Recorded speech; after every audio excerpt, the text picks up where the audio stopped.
We're going to figure this out. Actually,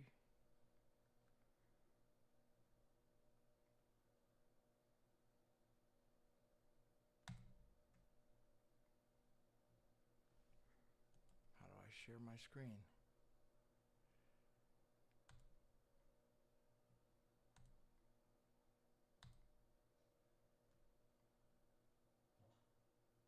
Yeah.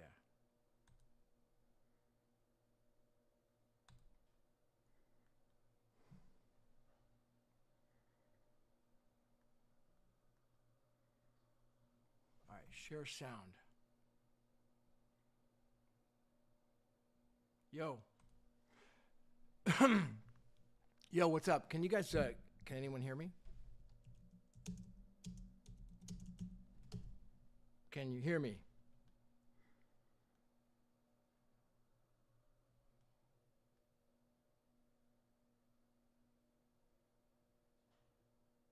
Yes, sweet. Okay, they can hear me on YouTube. So let's go ahead and start this up.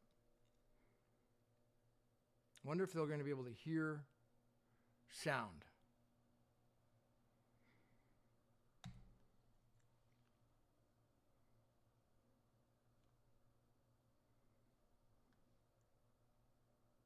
I don't know.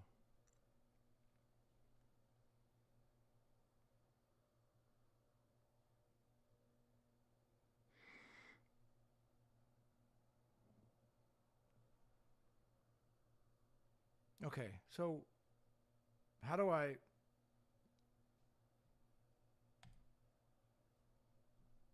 co-host?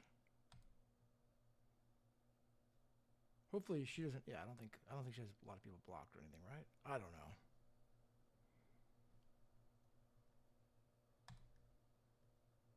Good morning. Good morning. It's a great day. Looks like we're okay. Yeah, Casey's saying hi. Good morning. It's a great day. Looks like I meant to say protocol AI. Okay, so check this out. Got an X space today. We're gonna stream this on YouTube. Is my camera working? I can't really tell. Okay, so I'm just so we're going to talk today a little bit about the state of the Bitcoin protocol and have some people. Hello, there's Casey. Yep. Okay, good. So we're going to talk about the state of the Bitcoin protocol. We may have some guest speakers chime in. I want to talk a little bit about a couple things to kind of preview before we get started here. So today is man, it's going to be the freaking 1st of August. It's a great day. Month is just going to be explosive this month and tremendous. So last night we had a little preview space. We talked a lot about we actually just kind of like went on a test space last night and got this camera and the streaming going. Thank you to Harris for helping me do that and getting it all working. So after that, we really went deep on a lot of subjects. I don't even know how long it went, but it went on YouTube and went on X. And so, but today I want to go and talk about some of the posts that have been happening in the state of the Bitcoin protocol and kind of go around and hear from people. But, before we do that, let me just kind of give an introduction. And now it's like there's been a lot of chatter on X lately about one thing is the Teranode and the Bitcoin protocol and what's going on and the release of Teranode. So it's definitely something I want to talk about today because there's some backstory with it that is definitely new history to me that a lot of people probably don't know. I sure don't. And so I'd like to find out more about the story behind what's going on with Teranode and the people behind it, potentially having one of them on as a guest speaker. But also some of the more entertaining subjects is like the stuff that's going on with the Satoshi coins, because we've seen now the Satoshi-era coins actually moving. They've moved.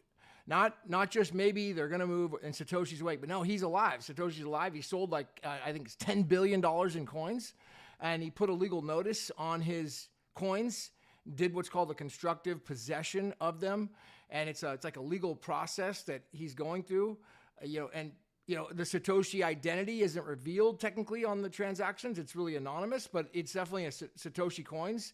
And he's putting legal notices on them and saying that he's claiming them in a constructive possession through an attorney out in New York, potentially.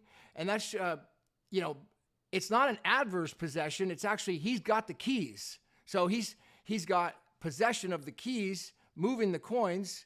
And then he's doing a 90-day notice. I think it was October 1st before taking full legal equitable title.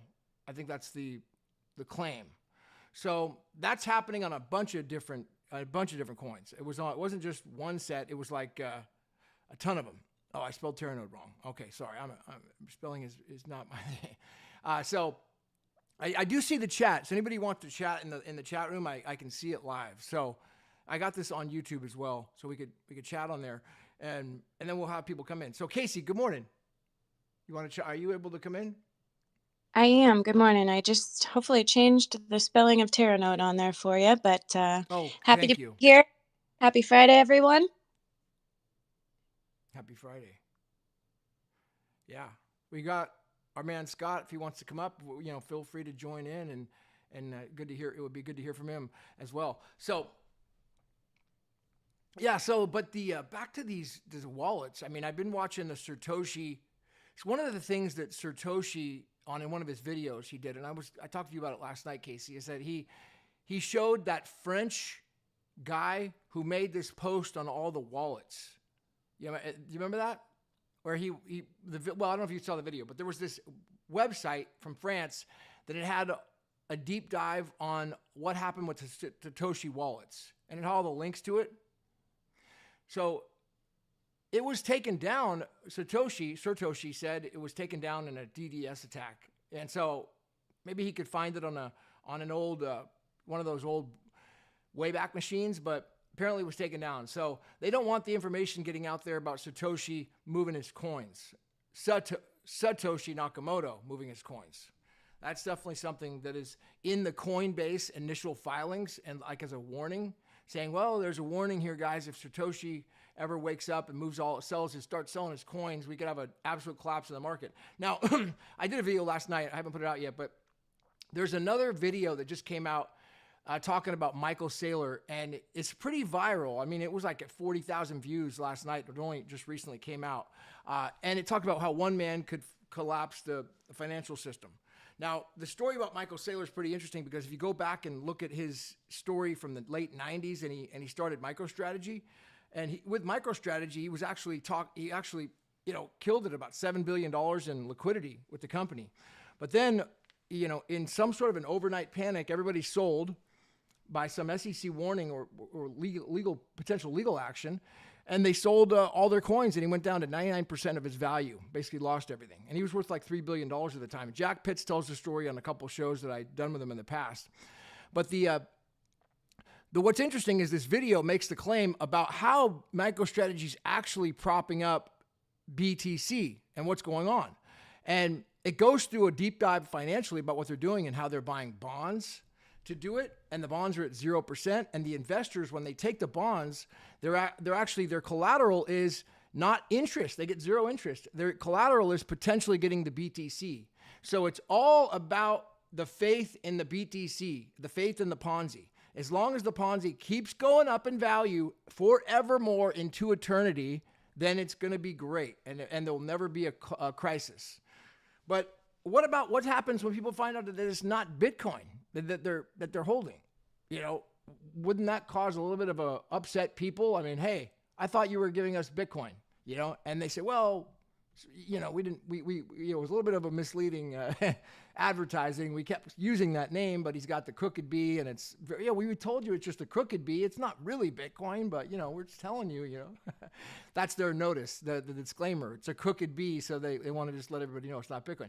But yeah, so Michael Saylor on this, he makes this point about Saylor and how Saylor could actually collapse the whole market by just starting to sell, because he's always made the point that never sell your BTC, never sell it.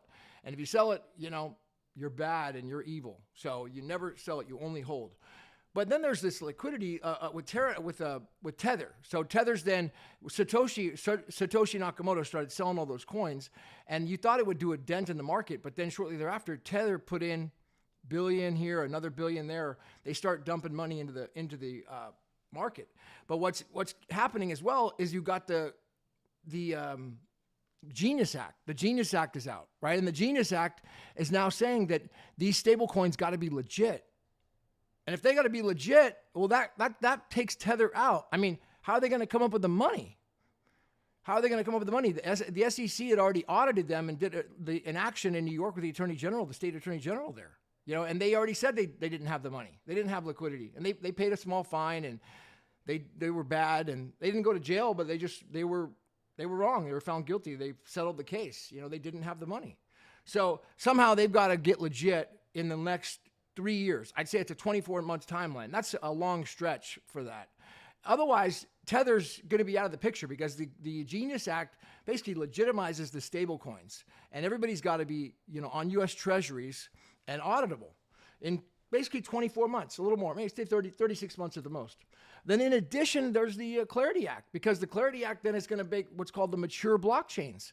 The mature blockchains protocol is a blockchain that is not controlled by a group or a single person. Well, how is BTC Core going to be a mature blockchain?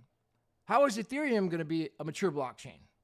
I mean, maybe Ethereum Classic, maybe, but how would the modern Ethereum not be controlled by a single person? And now they could lie and they say, oh, we aren't controlled. They could definitely do that, but eventually it's going to get shown that, wait a second, it is controlled by a central group. It is controlled by one person.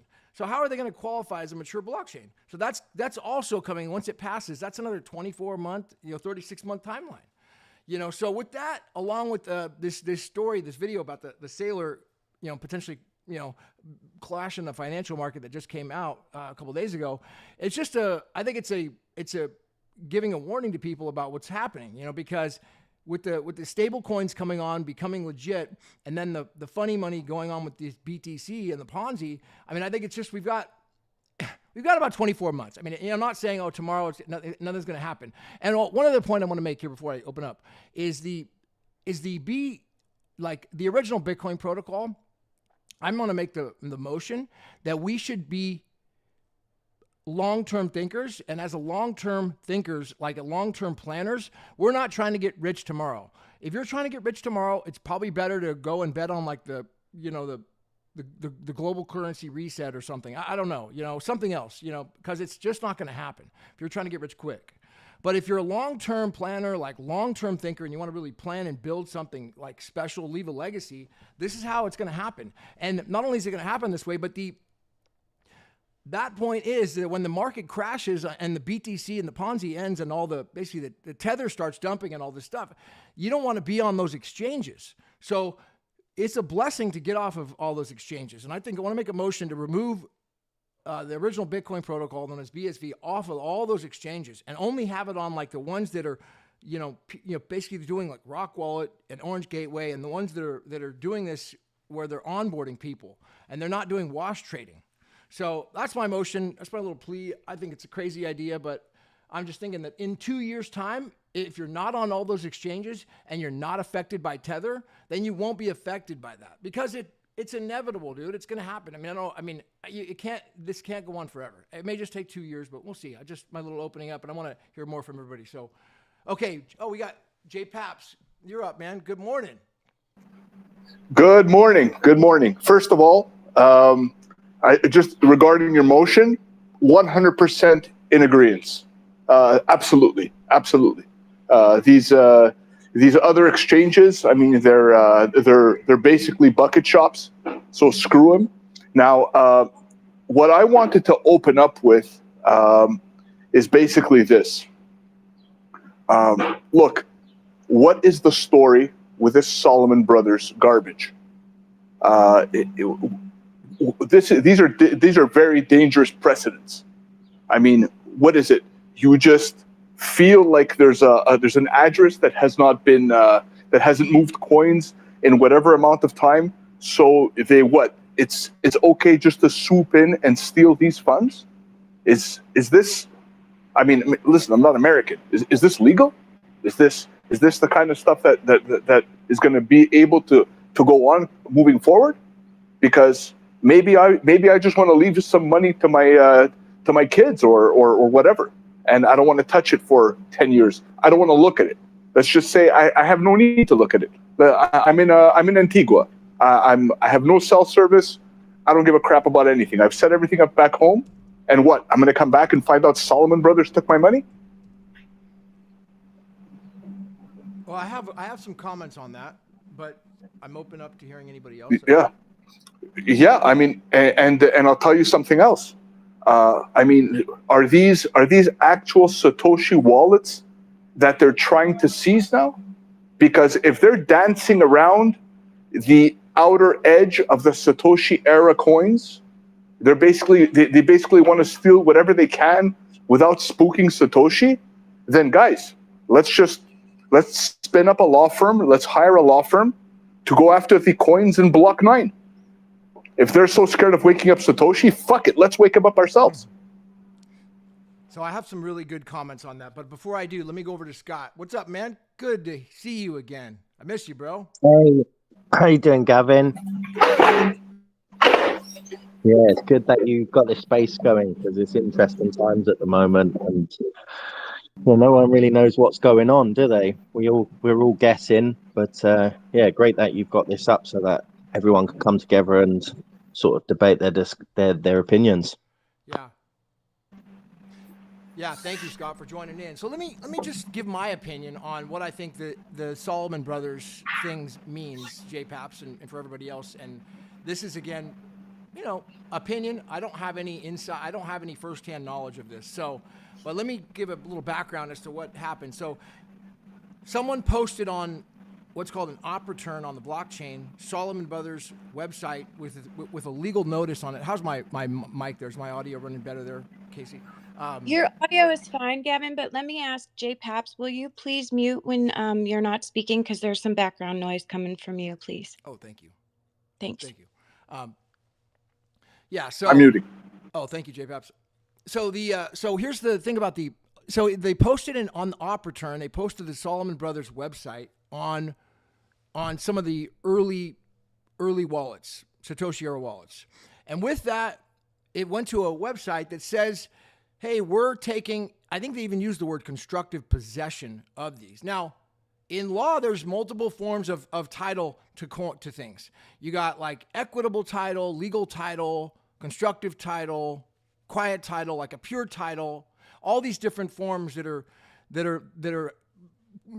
totally misunderstood and confused. And so the way he's written that is whoever wrote that attorney was very calculated in what they're doing. Now, in order for them to take constructive possession like that, they have to have the keys. So could they have stolen the keys? Yes, maybe. Or maybe they're actually just keys of a trust, and that trustee has the keys, and that trustee is now going to try to basically take basically pure title of the trust or those assets for the beneficiaries of that to basically clear the position out. So to ease the fear, the way when I first looked at it, I said, well, wait a second, how can they just take the key? How can they just take these coins? Well, they can't without the keys. If they have the keys, yes, but if they don't have the keys, they can't. They can't. That notice means nothing without a court order. So it's just nothing. Without a court order, it's just notice. They're just giving notice to the world that we have these keys and we are potentially want to perfect title to this with this constructive possession. If there is anybody with a claim on this, come forward.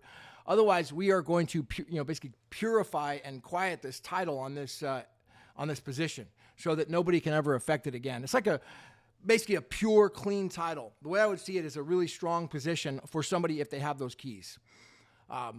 That's just my thoughts on it, Paps.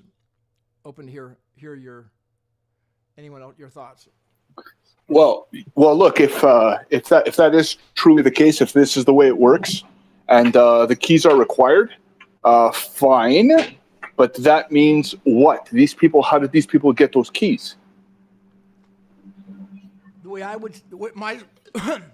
my speculation on it, these are Tulip Trust coins. I think that we've already seen that a lot of them are all from the Tulip Trust. And so the Tulip trustees have the keys, and they are now liquidating the position there. That's most likely what's happening. Well, look, who would benefit from such a move right now? I don't think the people in BTC Core would benefit from this. This is injecting a whole world of uncertainty. So maybe it's not the BTC Core people. No, Maybe it's somebody who has 3 initials. BTC Core, unless they stole those keys somehow, they couldn't do it. So then maybe it's somebody that's friendly to BSV.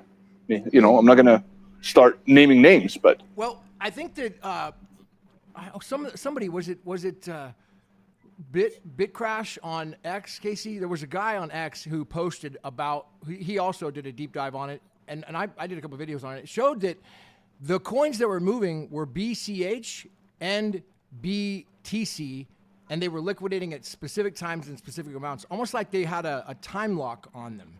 They were done with a time lock because it was so the BSV is unmoved. Correct. Somebody That's did good not to hear. move the BSV. That's pretty good to hear. Yeah. Would you agree? I think it's good to hear. I love this. Yeah, I mean, I think it's great to hear. Yeah, look. Why aren't they moving the BSV? It's a shitcoin, I thought. What happened? Why don't they get rid of it?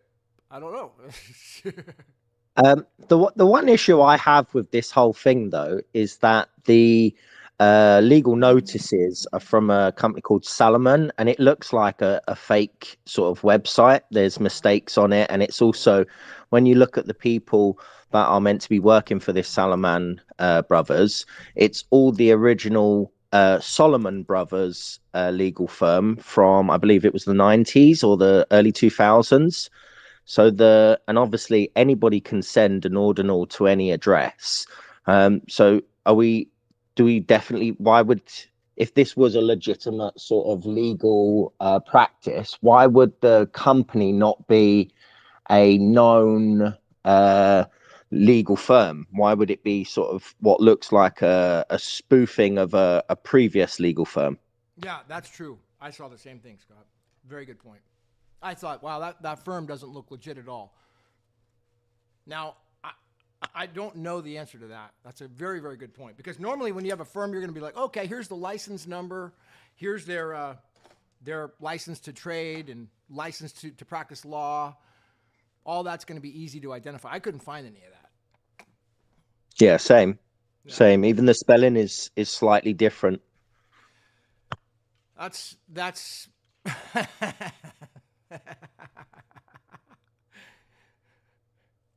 I won't lie to you. Once all of the dust settles and the apocalypse is upon us, I'm going to miss these days.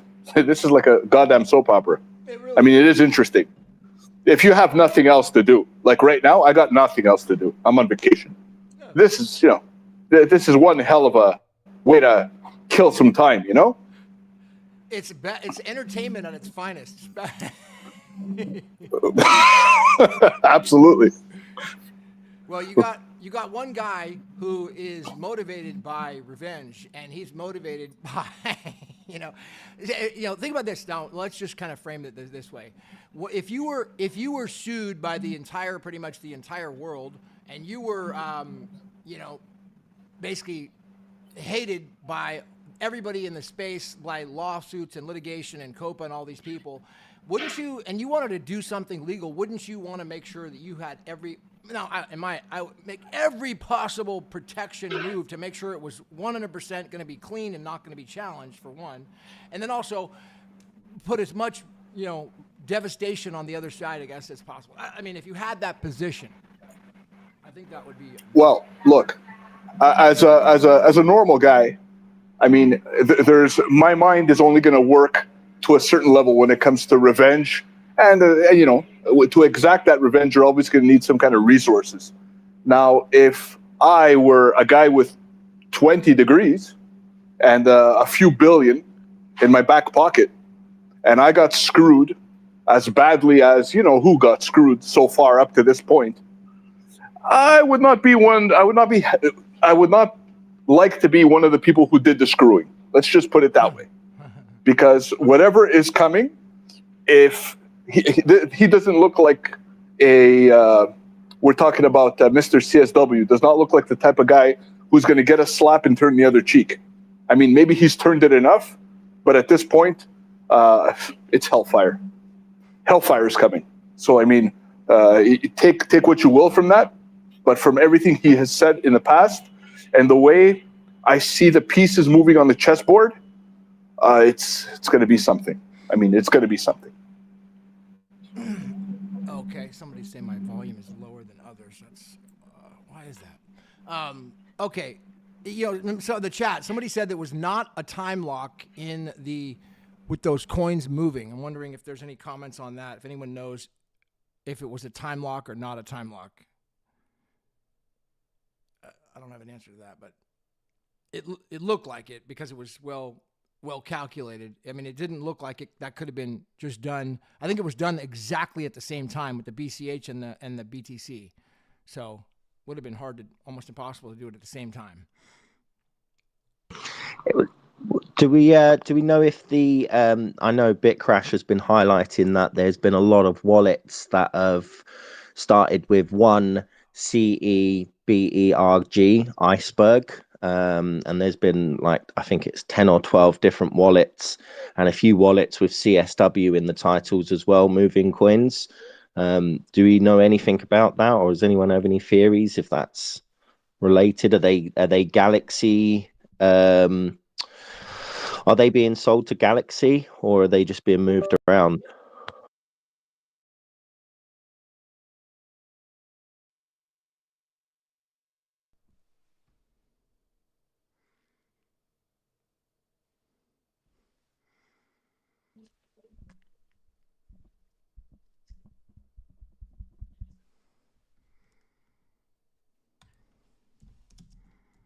Gavin? Okay, I can. My audio went out. Can you hear me? Yeah, I wasn't sure if someone was speaking and I just lost connection or... I just spoke. Did you hear me, Casey? Yes, I did. I wasn't sure if I lost connection for the response. I lost connection, so my bad. Okay. No worries.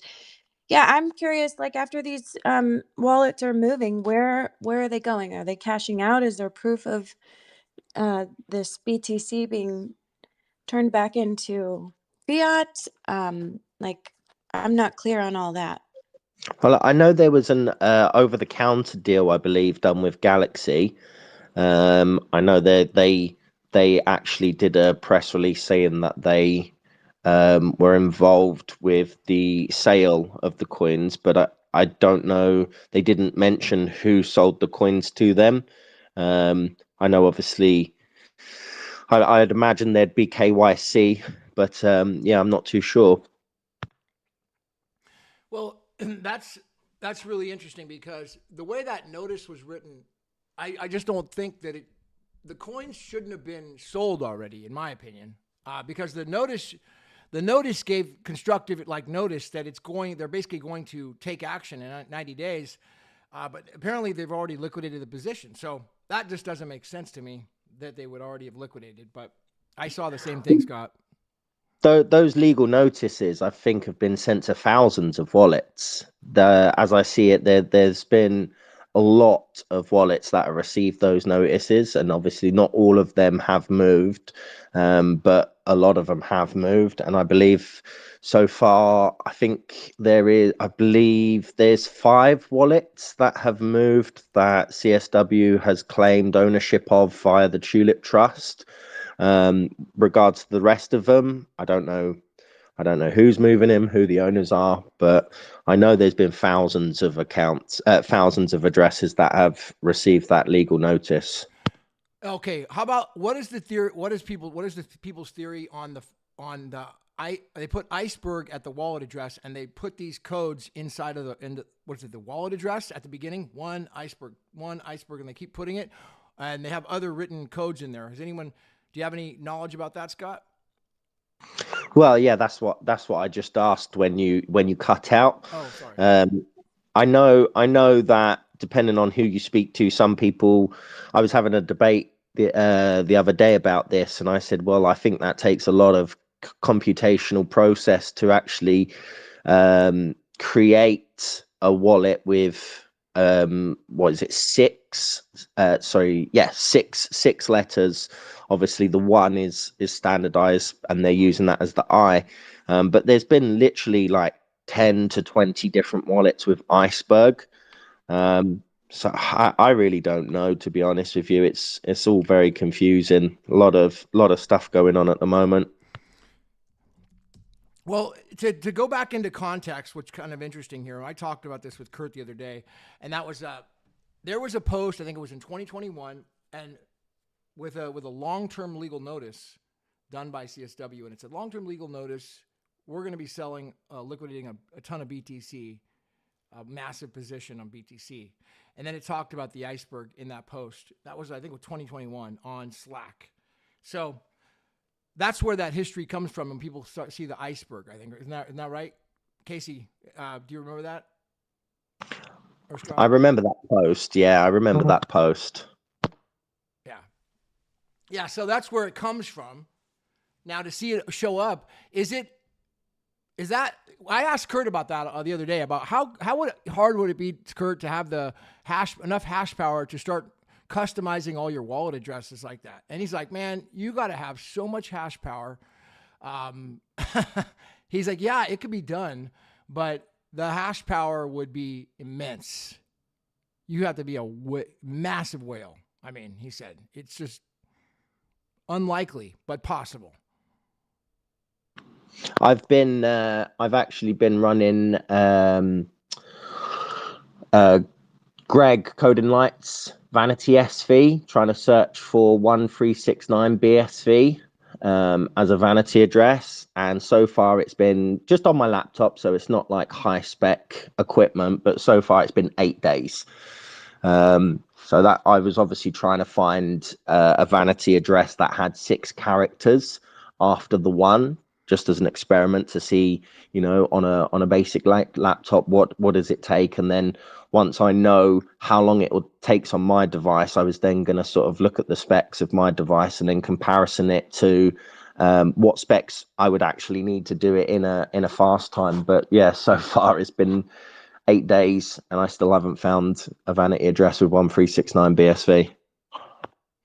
Wow, that's cool that you're able to experiment to see what it takes, if it is even possible. Well, it's definitely possible. It's just enough computing process, But like I said, I'm just using it off my personal laptop, so I know it doesn't, have a lot of computing process. But yeah, it's just intriguing to me. So far, nothing, and I've done like 20 million attempts or something silly like that. So Scott, now we have you up here. I want to ask you something, and I would really appreciate it. I know personally, let me just give background here. I know Scott personally. Scott and I talked about it last night. I really got a lot of respect for Scott. I mean, I know him personally. We get down together. Like, he's not just a guy on the internet. Not that I don't respect people on the internet, but Scott and I spent a bunch of time together. So in London, and I know my personal knowledge of Scott is he's not one to showboat at all. Like, he's not a showboater where he's just going to say something because he wants attention, or he's not going to talk somebody up just because he wants to maybe get attention. So when I read what you wrote about Roy Murphy, Scott, the other day, because I don't know who Roy is other than what Casey called me the other day. So Casey called me the other day, said, "Oh, there's this guy Roy Murphy. He's really somebody you should be looking into with Teranode." And I really was like, okay, I never heard of him. I didn't know anything. So then I saw what you wrote, Scott, about him, and some other guy, Wiener, he was saying, "Oh, it's a scam. Roy is a scam." And other people, the typical one-liners, that always come up. So, but then you wrote some really, really long personal knowledge about Roy. So do you want to give a little background to that, Scott? Yeah, I mean, I met Roy years ago. I mean, I'm probably was 19, 20 years old. I believe it was 2011, and it's actually quite a funny way that I met him. I was working in Cyprus at the time, just as a PR manager and PR. And he was on his stag do with 2 of his friends, and I tried to get him into the bar with a drink still, and they refused. And I said, "Oh, it's your stag do. I'll tell you what, let me make you the best offer I can do." I said, "Just wait here for 2 minutes." Walked in, bought a drink, and then gave him a drink for free. And he was like, "Well, I'm not paying for it." And I said, No. A happy wedding. Hope you have a lovely time. That's just from me to you. If you come back later, cool. If you don't, go and enjoy your night.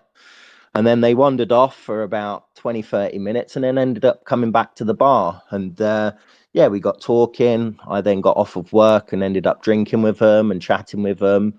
And yeah, that sort of ended up in us pretty much being not obviously at the hip, but like pretty much for 2 to 3 days I spent with those boys on his stag do. And we had, like, I'm talking 7-8 hour chats in the evening, sort of waking up in the morning. We was going from the night, you can imagine, you finish partying at say 2, 3, 4 o'clock in the morning. We wasn't stopping talking until 8, 9 o'clock in the morning. And that was when I first discovered Bitcoin. That's when he told me about it. He knew it intimately. He knew everything about it. And when I say Bitcoin, I'm talking about the original BTC prior to SegWit and all of that crap. And yeah, he was very, very, very well informed upon it.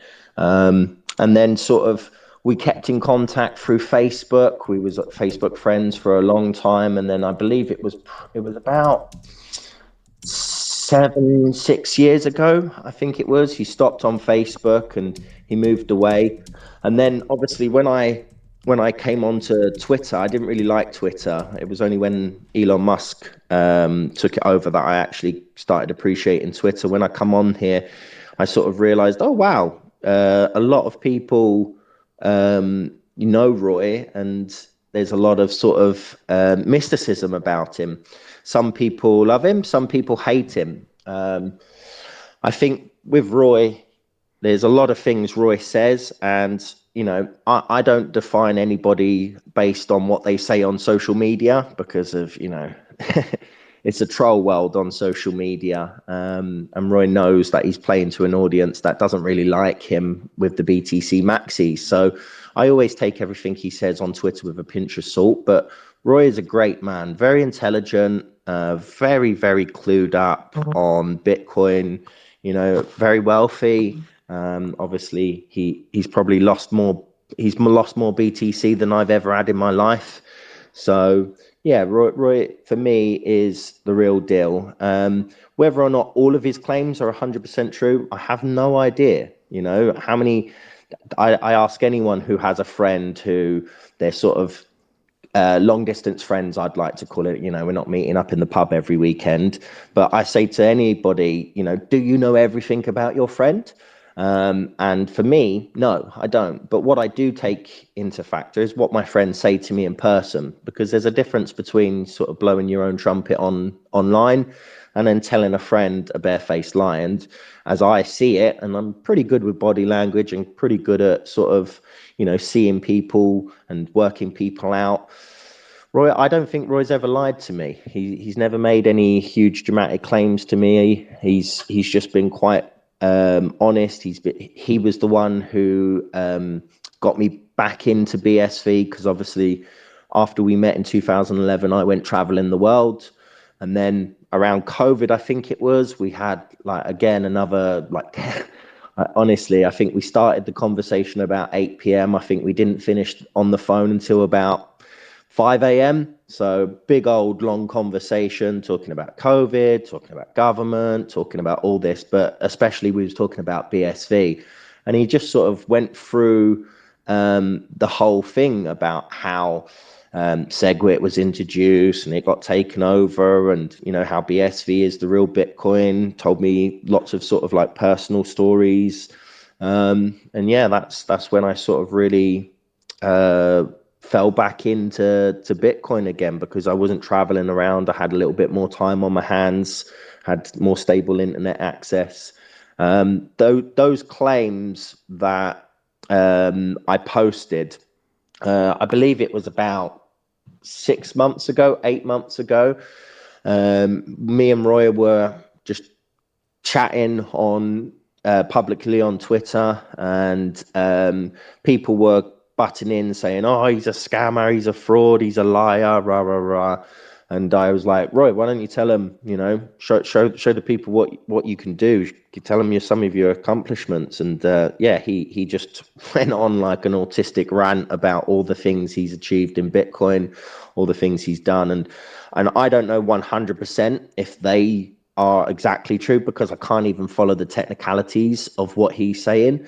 But I know that in 2011, he was, he had hundreds, if not thousands, of BTC.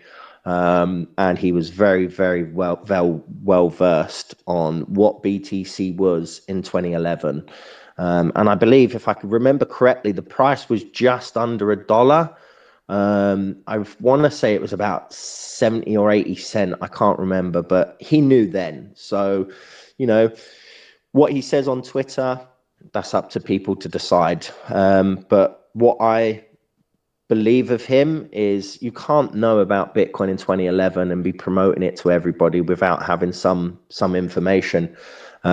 Now, what people will try to discredit him, and I see it very similar tactics as what people will do with CSW, is they bring up BitConnect. Now, I don't know if you're aware of what BitConnect was, Gavin, but it was a Ponzi. It was a Ponzi scheme, right? And a lot of people lost money in it, right? Yeah, exactly. Now, Roy made a few videos. I believe it was like 4 or 5 videos promoting BitConnect.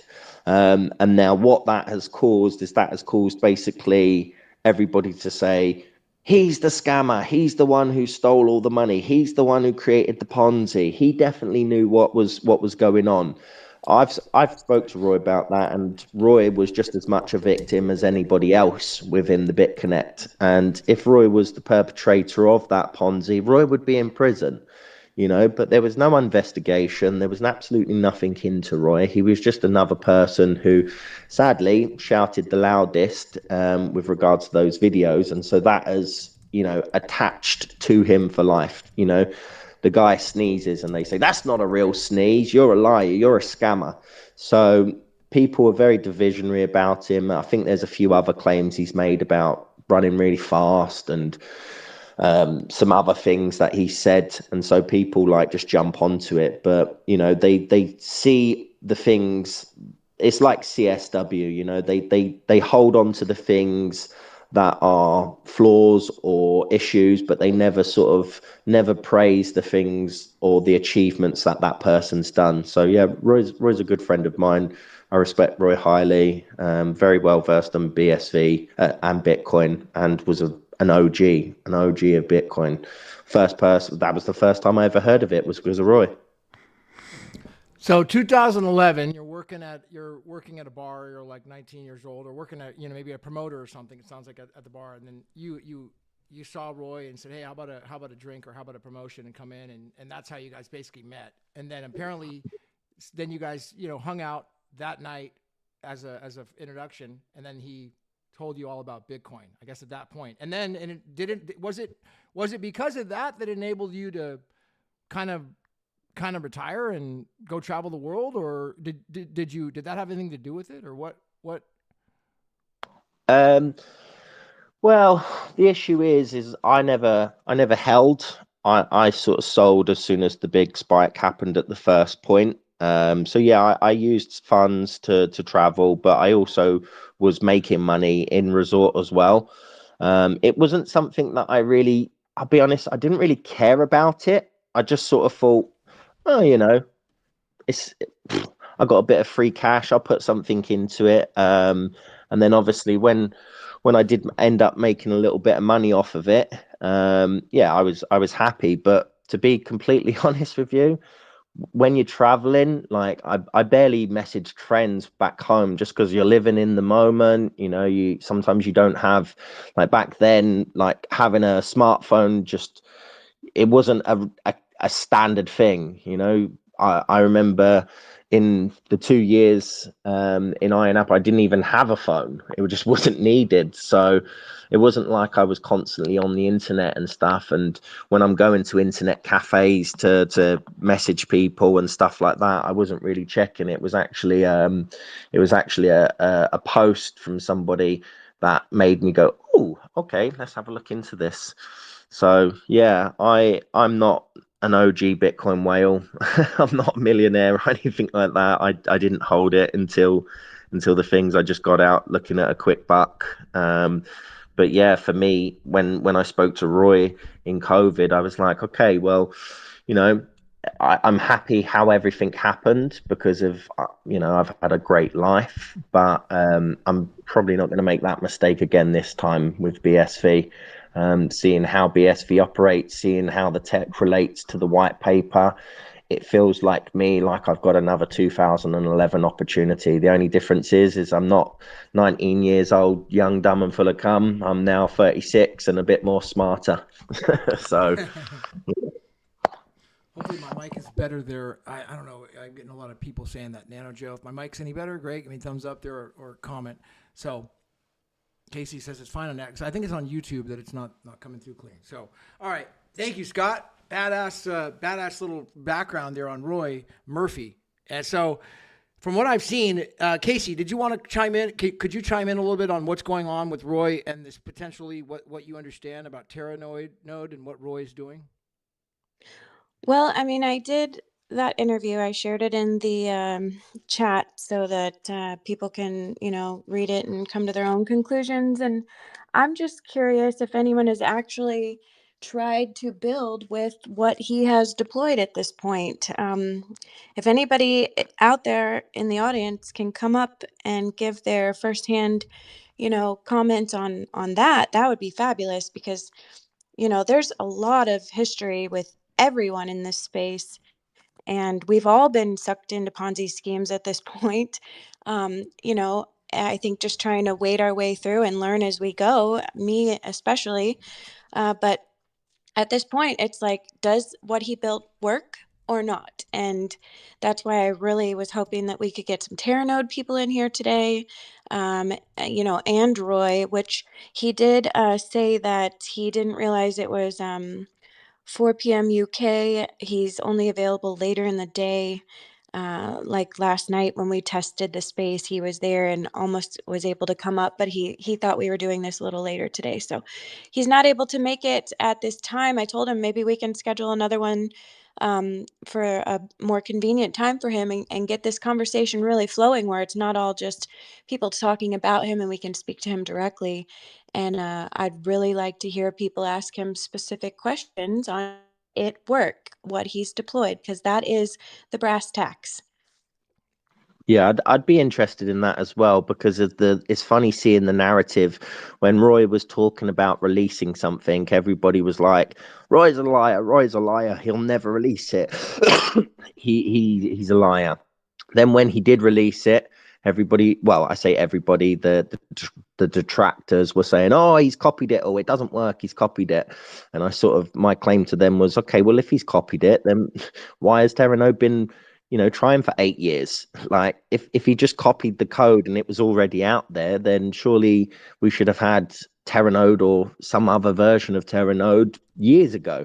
And since that, I've only seen sort of like BSV supporters bigging him up, some BSV supporters bigging him up, saying, "Great, I'm so happy you've done this, amazing." And then I've seen other people that we've actually had on the space, just completely slating him. And then when I ask them, well, give me more info, don't just use ad hominem, give me more info. They don't give me info. So I don't know if this is a jealousy thing. I don't know if this is hatred for Roy because he's quite a divisionary figure or what. But yeah, I'd be very, very interested to get some techies up here and find out what they think. I would like to just put on the record here that I have had one specific question to Roy from a developer that asked, where is the block and transaction parsing code? I can't find it, just a lot of hex decoding. Valid, and see what he says. So I'm not a developer. I cannot answer that question. But that one is now, out there for other people to maybe go look for those things and see if we can flush that out for some of these developers that have started to try and build with it. So, that's the best I can do from my non-technical standpoint at this point. But I'm just super curious to find out, how does this work in conjunction with Teranode or compete with Teranode? And I don't understand why we can't all just get together on a space like this and flush it out and have the conversations here, because this is the only way the space is going to move forward.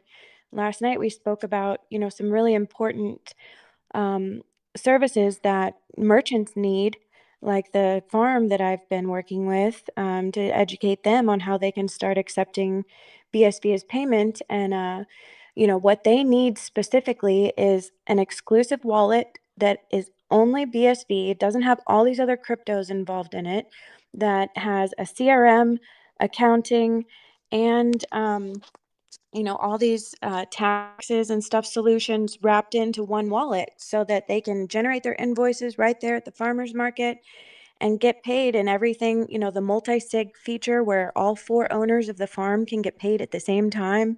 So Roy had said he was going to reach out to the Edge wallet guys. And, this is the type of stuff we have to get built. So whoever's technology works to build that upon, let's go. Yeah, I saw that from Roy, potentially volunteering time to go to Edge Wallet. That would be awesome, man. It would be freaking huge. I want to mention something about money here as well, Casey, in a minute, MNEE. But before I do that, I'll bring attention back to the, we had Alex, I invited him on. I don't see him here, but, Alex Favell a couple months ago, and he went deep into the white paper. Now, this is like totally conspiracy stuff, and it's hard to really understand. But that, if you guys remember Scott, you remember the trial when, I don't know if it came up, but the steganography kept coming up at the trial, and it was like this new topic. And then it was definitely, one of the facts was that Craig had written a paper about steganography in 2009 at the same time he was, the Bitcoin was coming out, right? So he published a paper on it. So we know that he had knowledge about it. So, then Alex did the steganography on the white paper months later, way after the trial, and nothing ever came out until Alex found out that there was the way he wrote, Craig Wright was I think it was with a W. It was like Craig with a W. No, it was a C. A C. It was RICHT, I think it was. Yep. But there was one, I believe it was the G was missing. I can't remember. But yeah, it was spelled slightly wrong, and that was one of the addresses that I've sent. So that's what I was getting at. That was one of the addresses. Those are facts. Like, we can at least say we're not speculating on some wild conspiracy theory here. Like, we know that actually happened.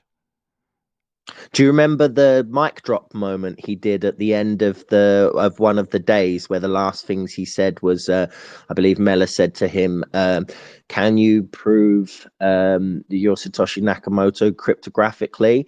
And he paused and went, "Not cryptographically," as if leading to that there was other things there, and it was right after the conversation about steganography.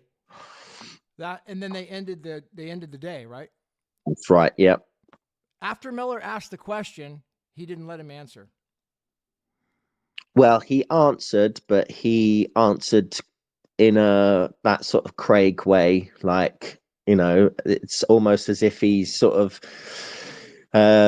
telling you between the lines rather than actually telling you on the line, so to speak. Yeah, and that makes me think that there's no reason why. See, if he was trying to win that trial, that would have been the perfect opportunity. That makes me think that he held that back. Why would you hold that information back right there at that point if you weren't trying to fumble the ball? It makes no sense. The thing is, I've spoken to a few people that are close to Craig, and they've all said that Craig wanted to win that trial. He very much believes in the rule of law. He feels that law should be what we use in its proper sense, not just us, as you put it, but actual justice. So I think he had sort of like I don't want to call him naive, but I think he had a naive faith in that trial being coming through.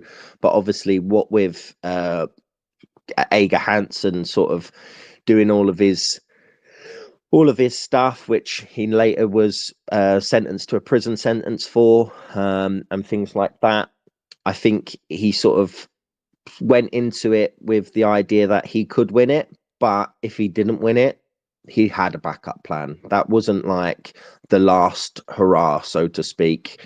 So yeah, I don't think he deliberately wanted to, but I think it was sort of like one of these: if he wins, great, he achieves what he wants. If he loses, great, he has a secondary plan which will play into that plan of losing. That's the vibe I get anyway. Yeah, the day that he was getting called in for contempt, or a few days before, he was getting called in for the contempt. He'd left the country and they wanted to call him in. Remember, then he didn't show up at the contempt hearing, and then I wasn't there that day. Were you there that day for the trial when everybody got dressed up like in costumes, and Tufty and AVP and the whole BTC camp came into the courtroom and Greg didn't show up? Were you there? No, I didn't go. It was right after. I think it was like the week after Tufty Cat, the whole thing with Tufty. So I decided it was just better off sort of keeping my head down low, because he was talking about serving papers or stuff like that. So I thought, well, I'm not going to give him the opportunity. I don't really want to speak to him. I don't really want to see all these other people. And if I very much did feel that, they were gunning for him. So I didn't really want to see Craig turn up and potentially be a thing. So yeah, I didn't go. But yeah, it was. Why do I need to go there when I can go to a circus? Yeah. Well, the funny thing is that from what I hear from people who were there, is that they were all dressed up, and I saw pictures of AVP and Tufty, and they were all, having a reunion, a hug-a-thon outside. They were just, having a bromance festival. And then when they went into the courtroom, and you had Meller, and then you had, what was the attorney's name for COPA? Hoff. Yeah, Jonathan Hoff, the lead counsel, and everybody got dressed up in costumes this time, and it was a big deal. This was the big showdown. They were all dressed up like a circus in a costume, and even the makeup. And apparently, it was so hot, like it was the middle of whatever the month it was. It was so hot, the room was like 100 degrees. They had no air conditioning at all in the room, and they boiled everybody, and it was way overpacked. And then Craig ghosted the whole thing. He didn't show.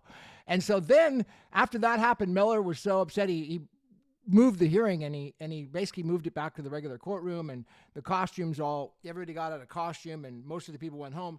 And then Craig showed up the following day, or the following hearing, And in the meantime, I talked about this before, but in the meantime, I had been watching the trial, and I was very, very upset about, very, very disappointed about what had happened with, I don't think you and I have talked about this, but I mean, I know you may have heard about it, but what happened with Tufty, because when he called you out, and then he had that post taken down, or had Jack Dorsey take it down, or somebody, we believe it was Jack Dorsey, because he was a controller of that agency called, what was the agency that you posted it on, Scott? There was the Chartered Accountants, something like, it was not COPA, it was like CIPA. Yeah, CIPA. No, but I mean, the post that you posted during Thanksgiving about everybody voting that Meller was biased. Remember that? What was that? Oh yeah. What was that called? Well, I just obviously did the petition, and then the petition was taken down with no reason given, and then I was told I was going to be contacted, and I messaged Change, I believe it was 4 times. Change.org. I messaged them 4 times asking what had happened with my petition, what laws had I broke, what policies had I broke, was I able to edit or adapt it so that it followed the guidelines, and I never received anything back from them. It was just completely and utterly ignored. So I eventually gave up. No, that's funny. So they didn't ignore it. They definitely knew about it, but they made sure to get rid of it and delete it, censor it forever. And so when that happened, it was getting a lot of traction, I remember. And then Tufty came on one of the spaces, and he called you out and threatened you.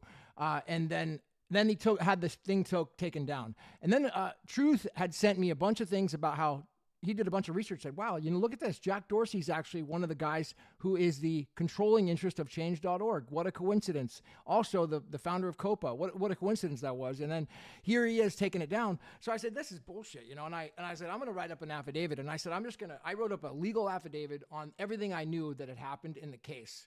And I said, this is, from start to finish, because I witnessed it, I reported on it. And I said, this is every single day from what I saw, and the things about Tufty told me, because he also I had personal knowledge about a lot of stuff. Tufty personally told me that, he had went in there, met with the judge, off-site, and they talked about Adam Back, who was a member of COPA. Well, he's a member testifying in the case, and they were talking about him. And that was while the case was going on. That's called ex-parte communication. And that was on one of my channels. He told me that directly. So I that, and then, of course, all the stuff that had gone on after that, with the petition getting taken down. And then I submitted that over to CSW. I said, hey, this is just my personal knowledge. If you want to use it, great. Go ahead. And he ended up using it, filing a motion to challenge Miller and disqualified him. And that's why he didn't show up at that hearing, because Miller lost jurisdiction. I think that's part of the reason why. I mean, I don't know for sure, but I believe that's why. Because once he did that, Miller was like, yeah, I'm challenging you, Miller. You don't have any jurisdiction to even hear this case. Get somebody else to hear it. And then Miller's like, no, I'm going to hear it anyways. And he wrote a ruling on it at the next hearing. And he says, oh, I'm going to strike this. I don't want to send this to that other Judge Arnold. Judge Arnold doesn't want to look at this right now. I'll take care of this myself. And that's where the whole case went sideways, in my opinion. But any thoughts? Yeah, I agree. I mean, at the end of the day, a judge ruling on his own biases just does not make sense at all. You can say, oh, well, Arnold ruled it, but there was problems with Arnold's ruling. Arnold said there was AI hallucinations about cases, but those cases exist. And I very conveniently, whilst Judge Arnold was obviously going through the appeal, the case on the judicial website wasn't available. It was only available after he'd made his appeal. So, if you're not given the correct information and you're typing in these corresponding cases to research them, to refresh your mind, because you can't know every case in law, and they're not available, then yeah, of course you're going to say, no, this doesn't exist. But it actually came out afterwards that those cases did exist. So yeah, there's a lot of discrepancies in it, a lot of issues, but it's just something we're used to by now, aren't we? It would surprise me if something went without a hitch rather than something going and having problems. Yeah, for sure. Yeah, it definitely, it would be, if it didn't have problems, I'd be very, very surprised. So, yeah, I mean, okay, so Casey, you mentioned last night some of the farmers. I've still got a mic problem here on YouTube, but I don't know what's going on. But either way, you mentioned last night talk about money and the stablecoin and these farmers and everything that you were working with, trying to do an onboarding. And Raphael, he came in and he says, well, why aren't you working with money right now, stablecoin? And that just kind of went unnoticed. But I'm thinking, like, why aren't you? Because, you could be like a PR person or a marketing person or some sort of a salesperson or some sort of a position helping to onboard people with a wallet to the stablecoin. Apparently, if it doesn't exist, a position like that needs to be there. Help people just start using it because they can use it, whether it's, I don't know if it's Rock Wallet. I'm not sure exactly. Does anyone know the answer to that? How do you do it? Do you do it with Rock Wallet? You can use Rock Wallet. You can use Hand Cash. They've got an actual money wallet as well, their own independent wallet. I believe Yours Wallet is now accepting it. There's quite a few different BSV systems that are accepting it. I would have thought Senti would have started accepting it, but it seems as if they're cancelling their Swiss franc now and moving over to a stablecoin called Frankincense. So I'm a bit surprised at that. But yeah, there is a few different wallets that are offering it. And I know the liquidity's just gone up in money. I know they're obviously getting people, and you can see on their chart when they're backing it 1-to-1 with sort of transparency chain data.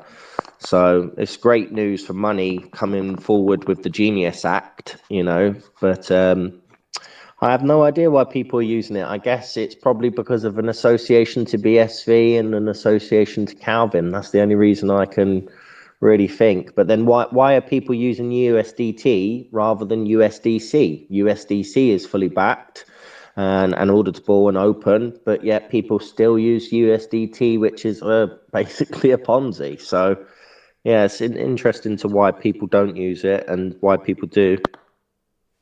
Yeah. Well, Casey, I mean, have you considered it in a way that we could possibly, get it out there to have people use it in a wallet? Now, one of the things and ideas that I think it was Raphael had last night was, if you guys remember BitPay back in the day around 2015, it was just taken off. Everybody was using it for a way to onboard and use wallets, and merchants were taking it, and they had an affiliate program. And then Raphael mentioned that somebody at the BSV or the hackathon down there in Austin had done something like that. So if there was a way, if that is true, we need to find out what that is.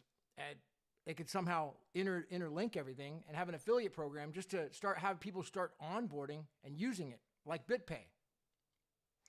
I mean, Yeah, that's the missing piece, in my opinion, from all the conversations I've had with, small businesses and merchants and entrepreneurs that are ready to get started with this technology, is we need, like I said, a wallet that is exclusive to Bitcoin.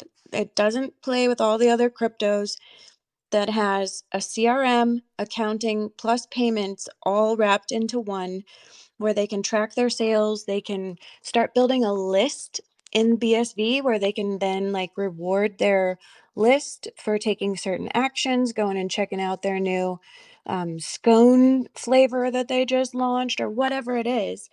I think, and if you could add an affiliate system into that so that the people out here like me that are, wanting to help onboard can actually build a career and business out of this. I mean, that is, to me, that's that's what we need for this actually to move forward, because so many people are not just going to use Rock Wallet to take payments for their meat. That's not sufficient enough for a business with an LLC and multiple owners.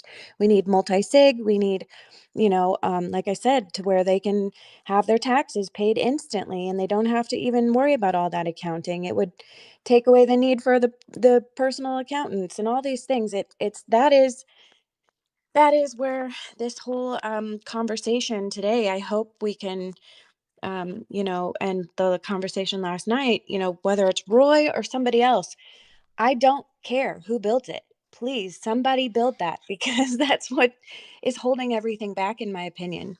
let me go to Jay Paps. Your hand's up, buddy. Yeah, I just wanted to follow up with Scott's comment earlier. It's my opinion. I believe there's no way that all of these rulings and all of these decisions can always go on the wrong side when it comes to BSV. I think a lot of people always give the benefit of the doubt, or just don't want to accuse of the other side of having some kind of a malicious intent. But at this point, it's laughable. Literally every ruling, everything that could go the wrong way for BSV is exactly that. It always goes the wrong way. So to me, it's a concentrated, coordinated effort to suppress it, because at the end of the day, they can't inflate it. Whoever is behind all of this, if they could get a hold of the code and be able to add coins, at their will, to basically steal from the back end, which is what they've been doing, via the Federal Reserve System and any kind of fractional reserve lending and banking. If they can't have this, they don't want this system around. And the only way this system is going to work, it's going to be, I believe, through a grassroots effort where people maybe, like as Casey was saying earlier, maybe give a 25% discount if paying with BSV. I know I sure would. I will easily accept it. In my business, I'm not exactly set up to accept it, but if somebody says, you know what, hey, job A, B, and C, can I get a discount if I pay with BSV? I'm not going to say no, and I'll jump through the hoops afterwards to settle it on my accounting side. I will gladly accept BSV. So that's my 2 cents. It's just a matter of people having the will to accept it. And if you can accept it and give people an incentive to pay you with it, people are going to start paying you with it, especially if you have your regular customers, If people call you on the weekly, on the monthly, and $1,000 invoice, hey, you could drop that down to like $750. You've got to be stupid not to onboard BSV and get that discount, It's a matter of getting your steady customers to want to pay you with BSV. And it starts, it starts with one person and it spreads. Yeah, and it's as simple as that. Now to kind of complement what you're saying there, J Paps, is that one of the things over the next couple of years, this is I talked earlier when I started here about the potential crash of Tether, BTC, and how the Ponzi will likely fall. And so, while it isn't a popular opinion maybe right now to delist everything off all the exchanges on, let's say, BSV, it gets off all the exchanges. I know that's already happened, but what if that's actually a good thing? And what if we actually make a motion to say, let's get it off all those bucket shop exchanges? And the reason being is because when the crash happens, it's just stable so people can use it. Like, it doesn't get affected. Because if it's not tethered, if you're not tied to Tether, then the theory would be that you're not going to be affected. I think that would be the argument potentially. Look, absolutely. Gambling, which is what anything on an exchange is, gambling is not use. Let's be real here. Gambling is not use. I have, I'm in Europe now. I have some euros in my pocket. I'm going to go pay for supper with those euros. That is use. That is use. Gambling or dumping on the next guy, which you claim is part of your quote unquote your community, taking your coin and looking for the next bigger fool, bigger than yourself, to load it off on. This is not use. This, man, honestly, zoom out. This is criminal. Zoom out, man. Scott, if you could mute J Paps for a moment, thanks.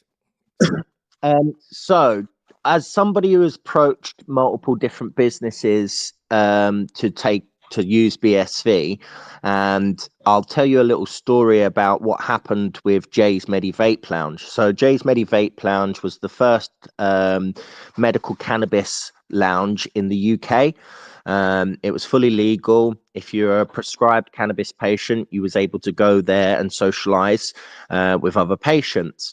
Now, he was really struggling with payment providers to the point of where he was incentivizing people when they came in with 5% discount and 10% discount for full-time members if they used cash over card.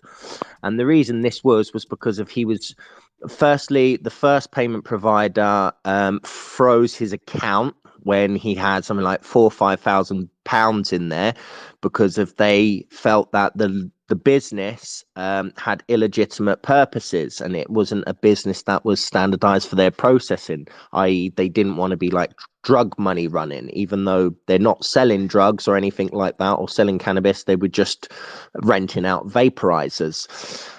So he very much looked into accepting BSV. I paid, I think it was 10 BSV over the course of 3 or 4 months to him for drinks, snacks, random things.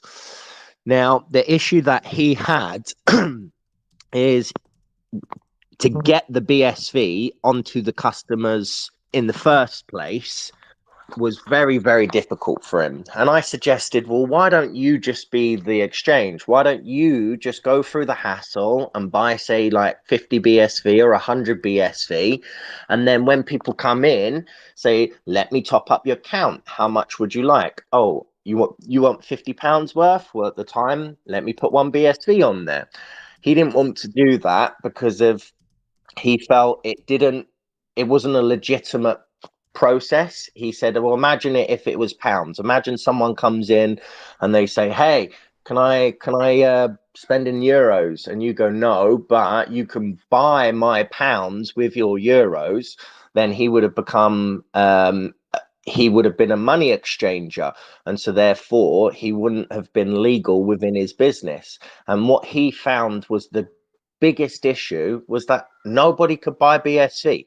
Obviously we've got Orange Gateway in the listening in the space, and they are an absolute pioneer for it because they seem to be one of the only people actually providing BSV to people internationally. I know certain companies work in America, then they don't work in Europe, and some companies work in Europe and then they don't work in America.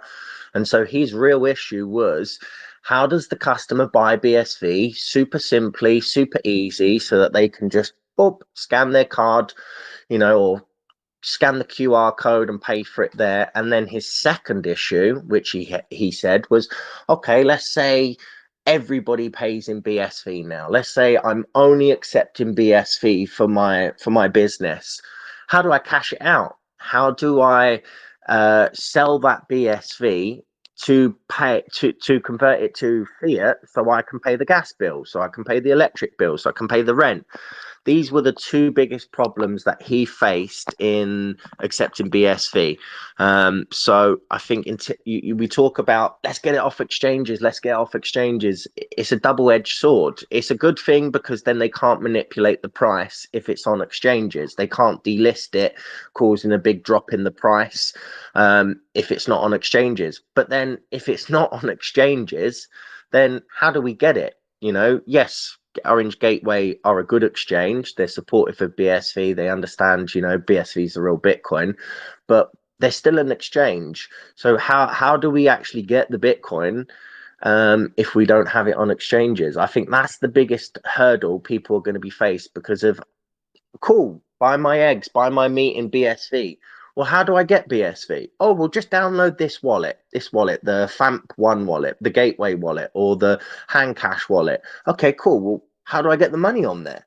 Oh, I don't know. Like that was the issue that they faced, and that's what stopped him from fully accepting BSV in his business.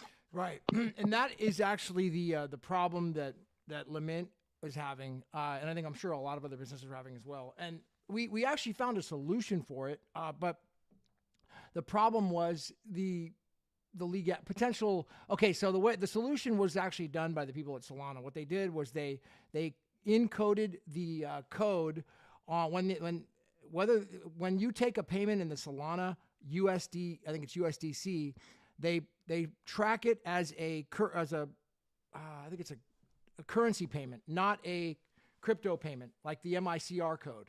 And so it doesn't flag with the banks. Apparently it's legal with those guys.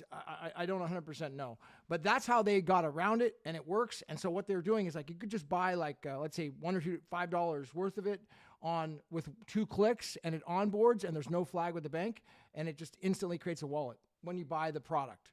And so, but that's how they solved it, and that would be the solution. But it would have to take money to agree to that. Do you know the idea I always thought would be an excellent solution, and I don't know if this is technically feasible, but my idea was that you have a wallet, and using the phone's NFC, where you scan your card with on the contactless using your phone.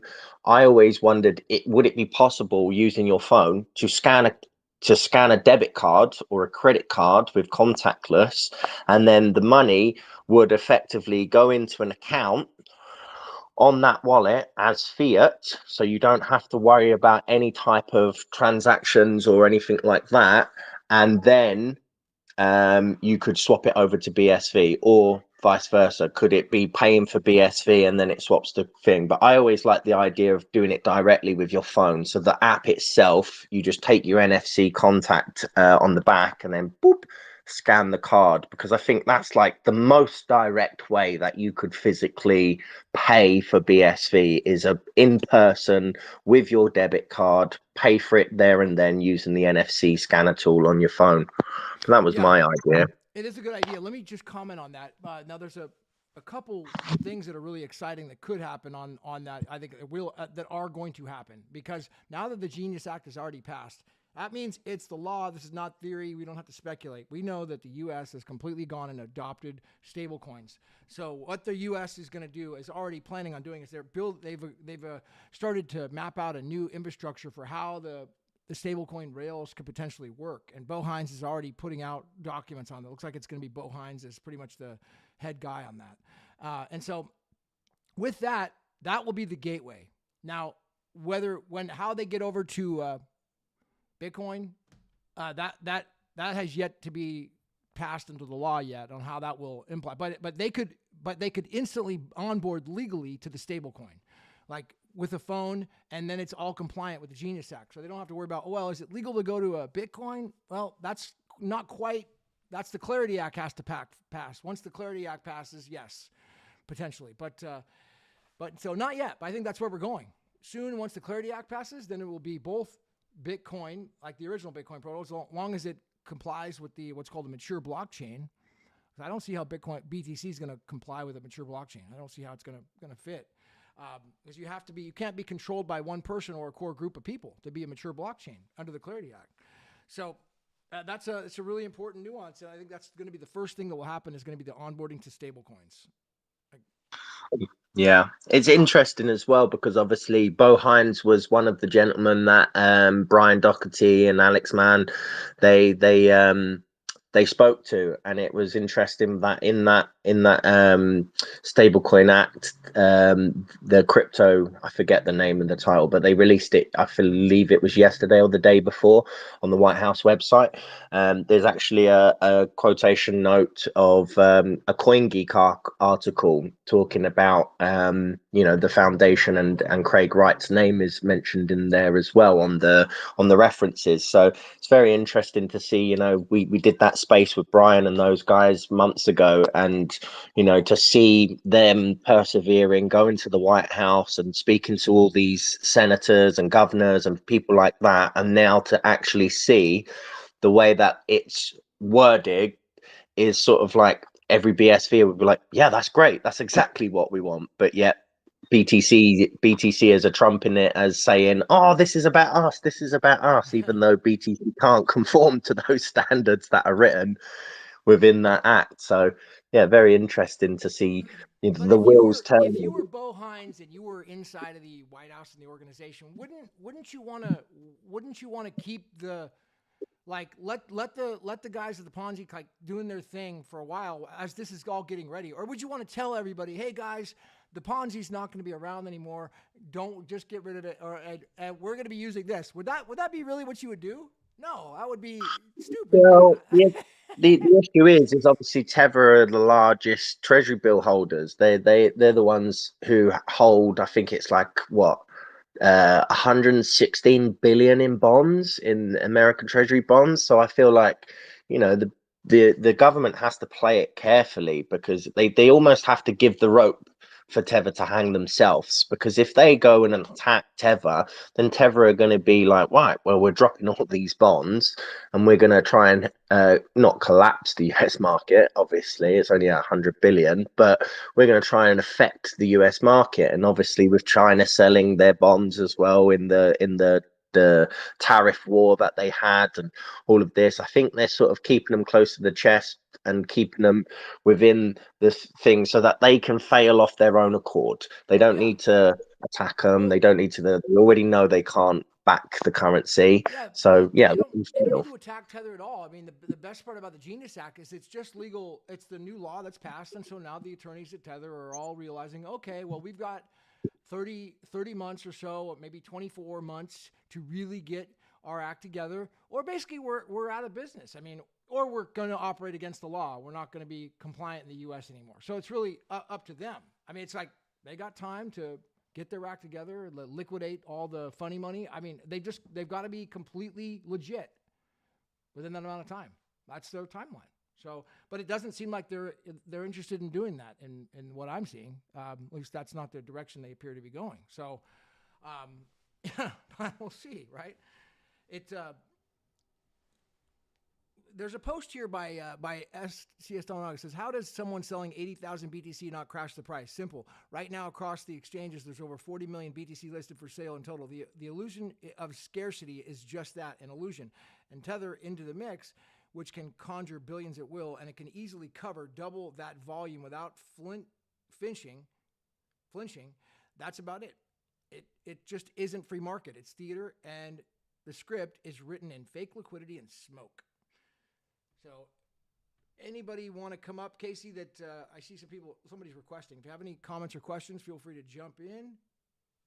I just wanted to, I'm trying to share this from my page real quick, just to bring up the conversation one more time about the whole passing off case that was also shut down, because I think that's another really big deal. And, how is the government not going to have legal ramifications for or repercussions for passing off BTC as Bitcoin to our entire country right now? Yeah. Can we deep dive into that a little bit? Because, I mean, that is something that is very confusing to me, that they're being allowed to do this on such a grand scale when, you know, it's not that hard to figure out the truth here if you actually look into it. And I'm pretty sure with the White House citing different things from Craig Wright that we've seen recently and whatnot, how is this playing out in you guys' opinion with the passing off case being shut down as well? Well, let me go back in time a little bit because it was 2016 and 2017. I was holding BTC and Ethereum and these things, and then things started right when after the fork had happened is when the prices started changing, and then all of a sudden, no, it was actually maybe I'm trying to think. Anyways, I started trying to use the BTC, and I realized it wasn't cash. It was like a experience. You know, I was like, wait a second, there's a problem here. I wanted to just use this as cash, and the fees were so high that it just frustrated the hell out of me. That was kind of like the first realization just of being handicapped by that. I was handicapped of using it. I couldn't sell it. I couldn't move it without paying a huge amount of fee. So then, yeah, regarding the passing off, that was like my first exposure. Like, well, there's something wrong because it doesn't appear to be the peer-to-peer cash that it was described to be in the white paper. That was like the thing that got me into it. And then so for the passing off case, I mean, it's over in the way of it's not res judicata, like it was never determined. So it was never it was never ruled on. They just attacked Craig, and they said that he was unable to bring it because Judge Miller said he had some sort of a universal injunction from filing any cases. That's totally unconstitutional here in America. You can't do that, but apparently that's what they said, and that's why the contempt motion came into the COPA case, because he filed that case, and they just said, you're not allowed to bring this case. And then Judge Miller, he ruled on that other case without even having any jurisdiction on that case at all. So that passing off case was in another court with another judge, and all of a sudden another judge, he jumps in and says, this case is over with. You're not allowed to bring this without any hearing on the merits at all. So it was just basically stricken. It was removed. It never happened, meaning it wasn't final, like that they aren't passing off. It just was never heard. So that's still a ripe action potentially. It could be brought. Definitely, could be brought. I'd say that's another danger if you're holding all that. If you're with Coinbase as a public company, you should probably put that in your disclaimer. Like, hey, if somebody actually brings a passing off case, it could be a huge risk to BTC. But I mean, you're also kind of thinking that, yeah, the government is pretty stupid. I mean, they are a big dumb animal for the most part. They've been that's how they've always pretty much operated. However, I think we're in a different time right now. And, if you look at was it 2017 or 2018? There's posts about an FBI agent that came out at a conference, and she said, no, we already met with Satoshi, Nakamoto. I don't know, maybe it was 2020 around that time. And we've gone through and already, did all the research and had there's an FBI agent at a conference, like there was a speaker, and they went through and she disclosed this on a post. And the reason I found out about it is somebody sued them, and they said, hey, we want to get that information. Who did you meet with when you said you met with Satoshi Nakamoto at that time around 2020, 2021? It was the same time as the COPA case is going on. Or, I'm sorry, the Kleiman case was going on, of course. And so, once the Kleiman ruling came out, it's pretty clear who had control over the Satoshi-era coins. I mean, the government's, they're not stupid. They can read the case. I mean, it's not for debate, in my opinion, in the U.S. Who had control over those coins, anyways. So, yeah, Casey, I think that there's much more to the story. Comms. I would recommend everybody, if you're concerned, if you're not sure about really what's going on, maybe the fake news is distracting you, I would encourage people to follow real Joshua Reed, because he's really probably done the best. He's a former intelligence guy in the military. He was naval intelligence for 10 years, and he got exposed to all this information when he was on a barge out in the middle of the Pacific, I think it was Atlantic Ocean, and all of a sudden they came onto a barge and there was kids on there. And he's thinking, like, what the hell? what's going on, with all this, and he was coming in as a naval guy, naval intelligence guy, and then they came onto this barge and there was kids on the barge, and he's like, what? It just like, this can't be kid. It just didn't make any sense. And so that sent him down the rabbit hole of like, wait a second, this is around 2001. Sent him down the rabbit hole of like, wait a second, something isn't right here. What are these kids doing here? Why are they in the middle of the ocean on a barge? And they did a rescue operation for him, of course. He rescued all those kids at that time. And that just sent him on a rabbit hole, and he started working, closely. I mean, he was working in the military already, but he's now completely done a full analysis of what's going on with all the comms, and all these are all just communications that we're seeing. And I do think that, I believe that the original Bitcoin protocol is part of it. It's just my opinion, but so open to anybody's comments or questions. Casey? Yeah, I did let FIAME up, so if he wants to take the floor, it's open. Flame, cool name. Yeah, sure. Hello. I just want to make my appearance really quick because my problem with BSV, it's adoption of payments. Like it's the small amount of knowledge people have about money. BSV is not being integrated into daily life until people get to know its use cases in form of smart contracts. That means we need adoption in the authentication sector, maybe in form of gold and silver authentication, like QR codes on the certificate of its smelter, seller, etc. Or even authentication on daily goods, like the hashes, which can display the way the food got until you have it on your plate, displayed through authentication of a hash on BSV, like I said.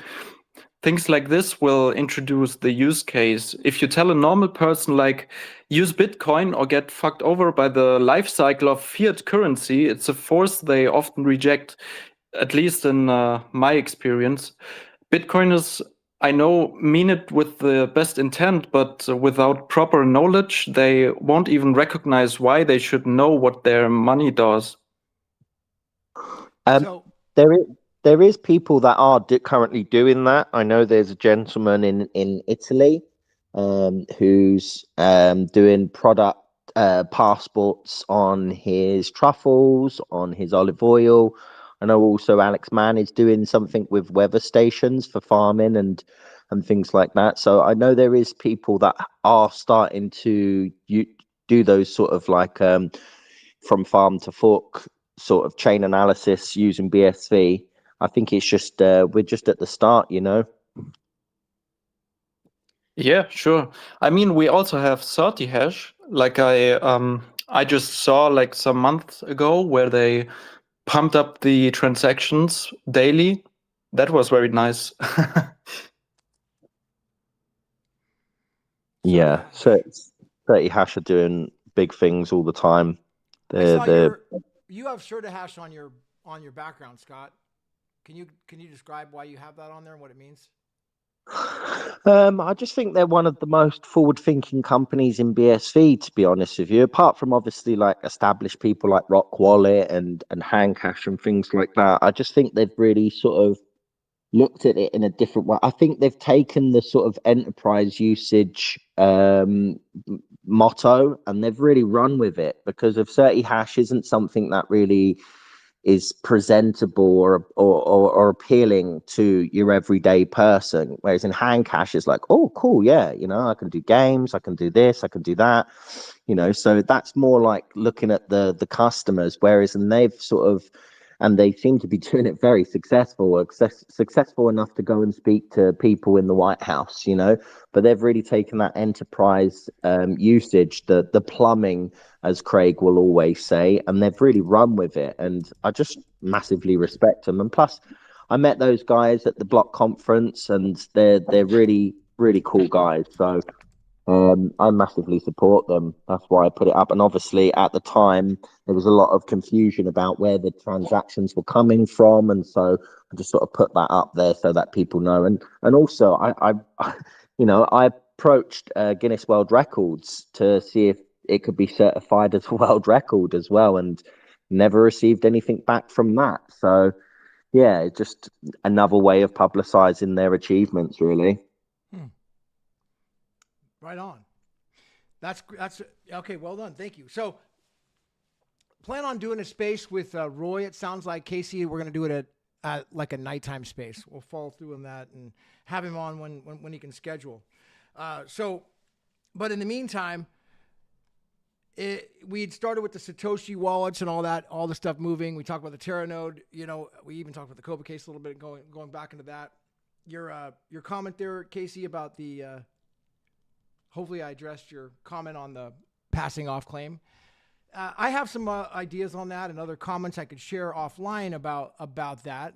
That is not a public open for public at this time on passing off stuff. But yeah, I would say that it's definitely not over. That's probably my best.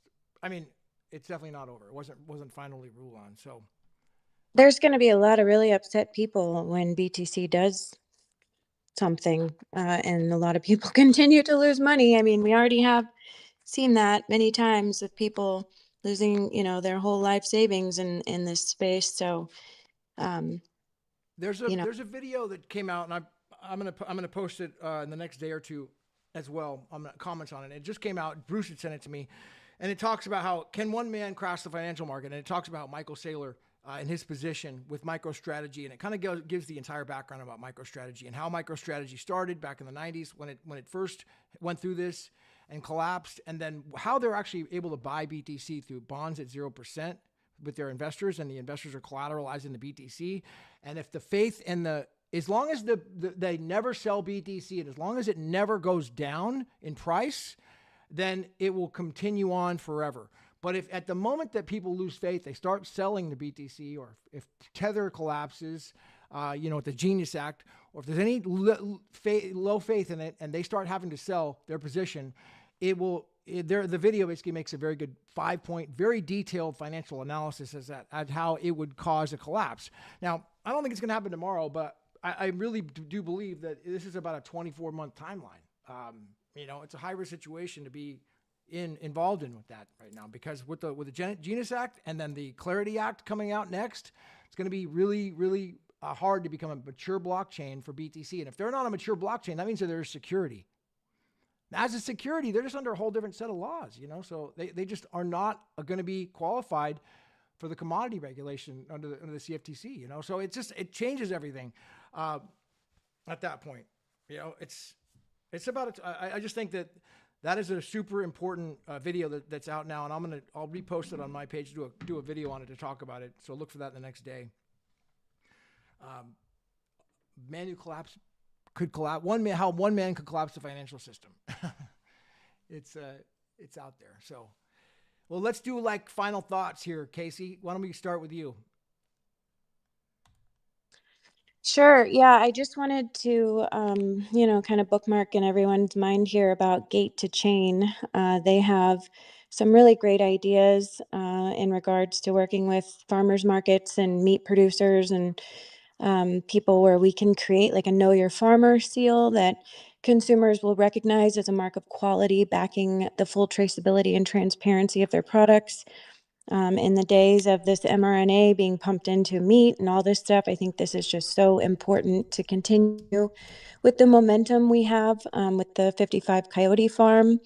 I really encourage everyone to please go and send them some micropayments on their PayMail for Rock Wallet, as well as the text BSV handle that I posted in the thread, just to like show them that we all are able, willing to rally behind them and encourage them to start accepting BSV as a payment, and let them know that we're working on a specific solution for them.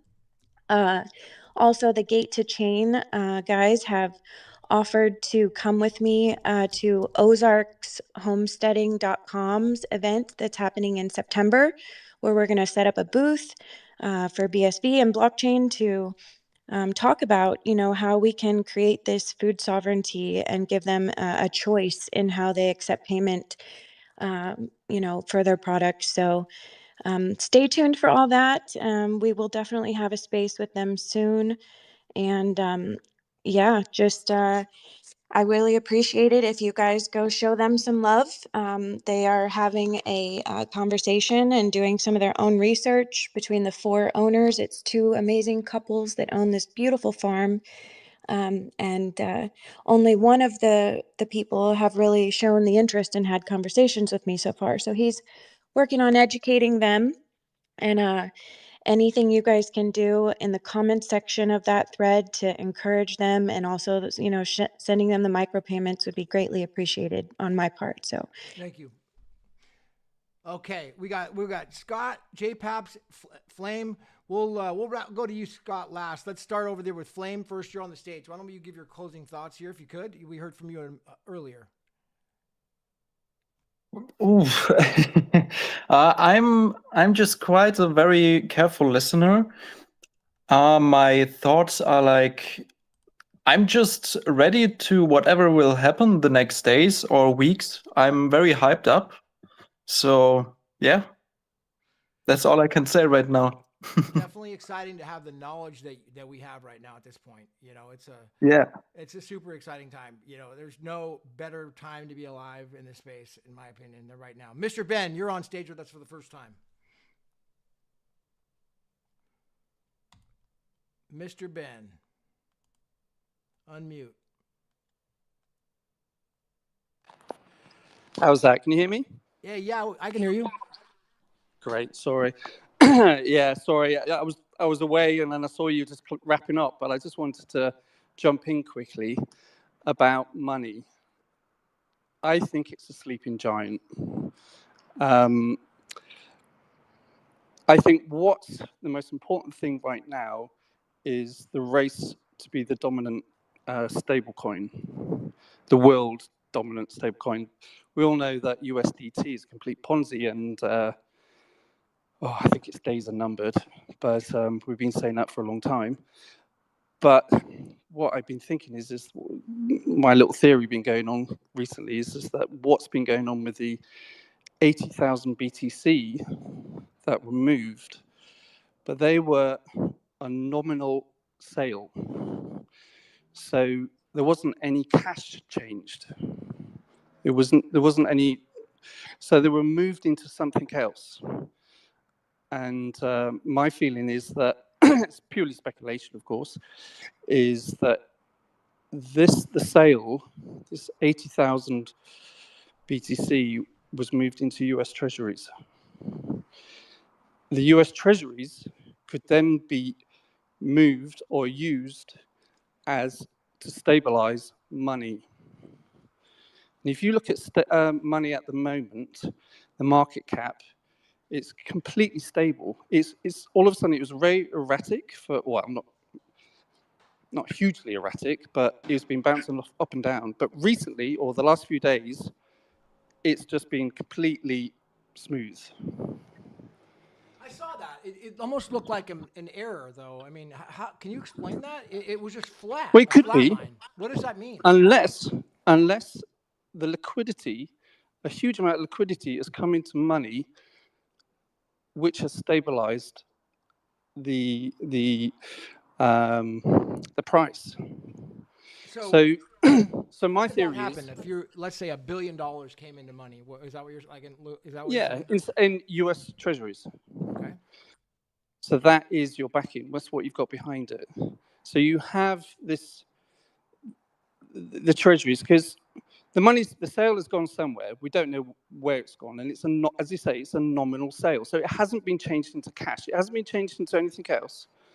In any fiat or another stable coin is it's out there, but we don't know what it was. You know, Galaxy Digital, they've stated it was one of the biggest sales. But what has it become? So it has to become something else. So it could become a US Treasury, for example. So my theory is that I think what's happening is the Satoshi-era coins are being sold off.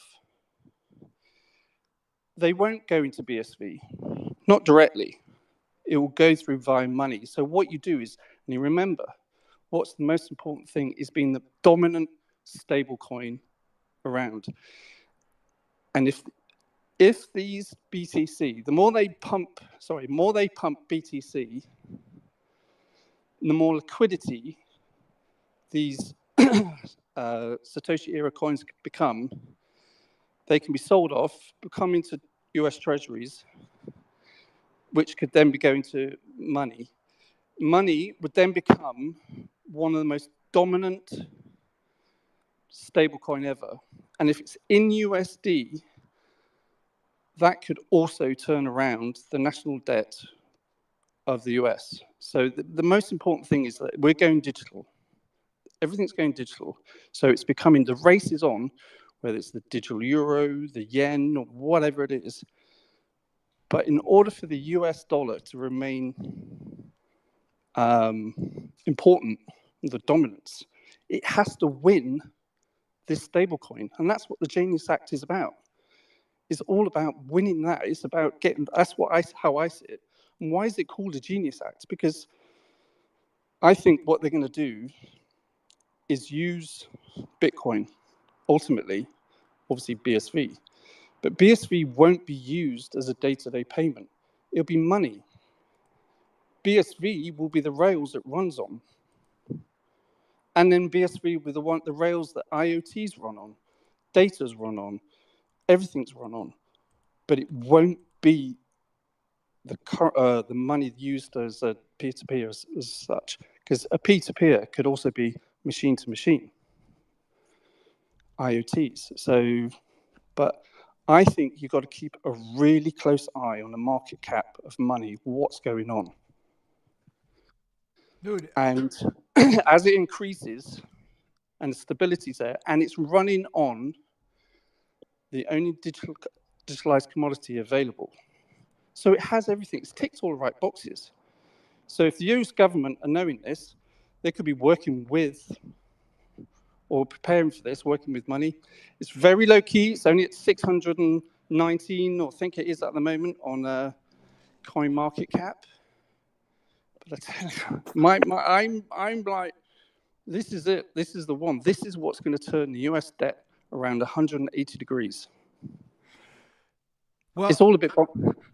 I see your post here. You wrote, perhaps someone could explain to me why money's price peg to the dollar has smoothed out with little or no fluctuations. Take a look at the CMC and CoinGecko's charts. Has money's liquidity stabilized so much due to a large input of fiat or U.S. treasuries? And then you've got a picture here of the chart, which says there's a bunch of movement. It's going up and down between July 26th to July 29th. And then as of July 29th, it starts to stabilize. As of July 30th, it flatlines. July 31st, it completely flatlines. So I guess a question would be like, has this happened before to any other stable coins? Would probably be my first question. Is this something that has happened commonly? That I haven't studied, to be honest. But and as you say, it could be a glitch. It could just be a glitch in the feed.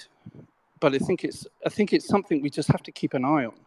But I just don't see Bitcoin BSV is going to be actually the money we're using from peer-to-peer.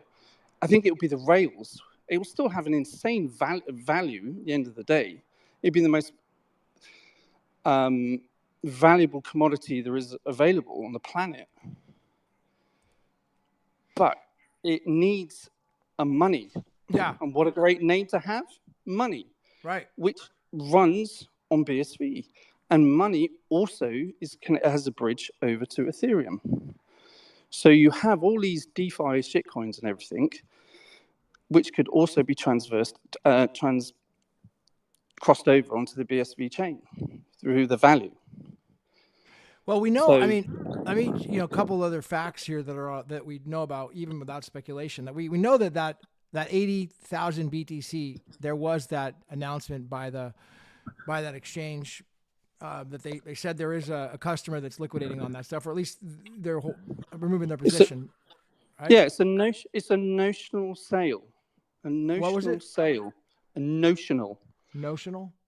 N-O-T, yeah, I-O-N-A-L. I hope I'm Notional. spelling that right. Notional sale. So there was no direct change of cash. It was no, or not cash, currency. In today's world, it could have been changed into a derivative. It could have been for tax reasons. It could have been for anything, but it wasn't a change in currency. And it certainly wasn't a change into another stablecoin. So the only possible way is it's been changed into US treasuries. So treasuries would be a notional sale? Yes. How's that? Because it's a swap, basically. It's not exactly it's not a handing of physical cash. It's not all switching over. Or money. It's it's a switch. So you can switch over. So you can be switched out into tax reasons or for. I can actually read you. Notional sale refers to the theoretical or recorded transactions where asset changes hands on paper, but not physically, or with actual cash movements. There you go. That's good old ChatGPT for you. Given the definition, if you put in further. So no real market trade or used for evaluation or may trigger tax for reporting. So, it could be used for derivatives, accounting, and things like that. So it's a notional sale. People are just seeing it seen as a sale, but it's actually a notional sale, and that's important. The word is important. Mr. Ben, did you follow the French guy's post? Apparently, it got DDoSed attacked or banned. He wrote an article with all the movements about those coins. Did you follow that? I did. I mean, I think along with everybody else, and yes, I read the website, and I think it's fascinating what's been happening, but that's what I just didn't. Obviously, I was probably like everybody else, just seeing if the value or money was starting to be pumped into BSV, but it never came. Well, and I was like, okay, what's going on here? Is there another way? And actually, what I found was a post that was on memo.sv, which is like a Bitcoin BSV sort of anonymous forum. And somebody posted there about stablecoins and about the importance of stablecoins. And it was literally the penny dropped. It was like, that's it. That's what's going to happen. It's not going to be pumped into BSV. It's going to be pumped into a stablecoin that runs on BSV. So you have the dominant world currency still in US dollar running on Bitcoin. It would definitely, if you had $10 billion in liquidity in treasuries, put it into that and put it into the stablecoin, you would be massive. Yeah. And somebody posted in another group I was in today, which again suddenly got me thinking. The 2 million BSV wallet that's out there. So somebody holds 2 million BSV, right, which doesn't turn any heads right now. 2 million. I would pretty much like even just a percentage of that, 0.0% of that would be great. But that is a massive. If that was in BTC value, that would be even more valuable, price-wise, than the Satoshi-era wallets right now.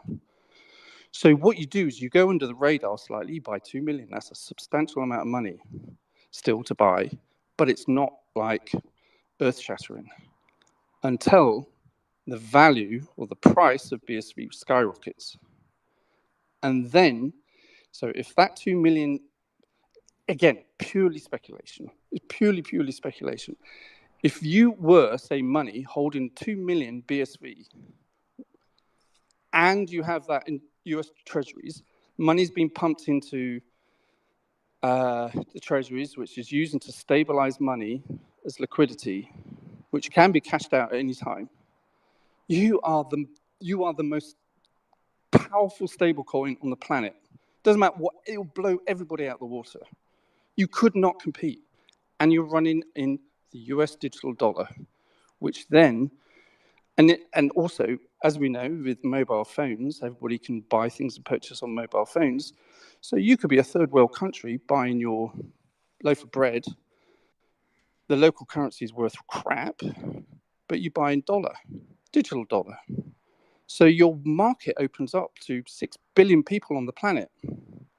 So what you do is you're actually, the US national debt or inflation, you are exporting it to around the world.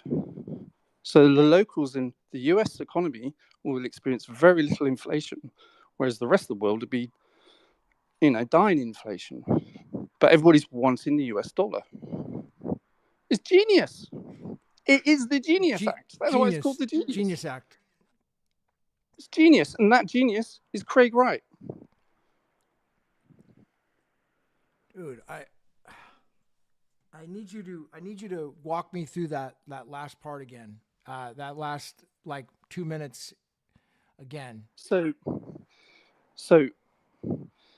in order for the US dollar to do a full 180-degree turnaround, because everybody thinks it's dead, it ain't.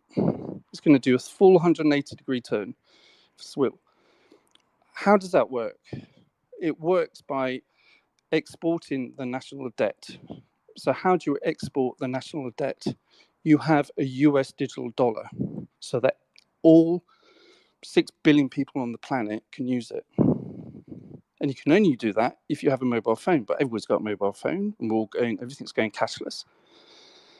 So what you do is, by having the most dominant stable coin there is, which is extremely stable, the US treasuries, what happens is with the US treasuries, people who buy US treasury have to buy the US debt.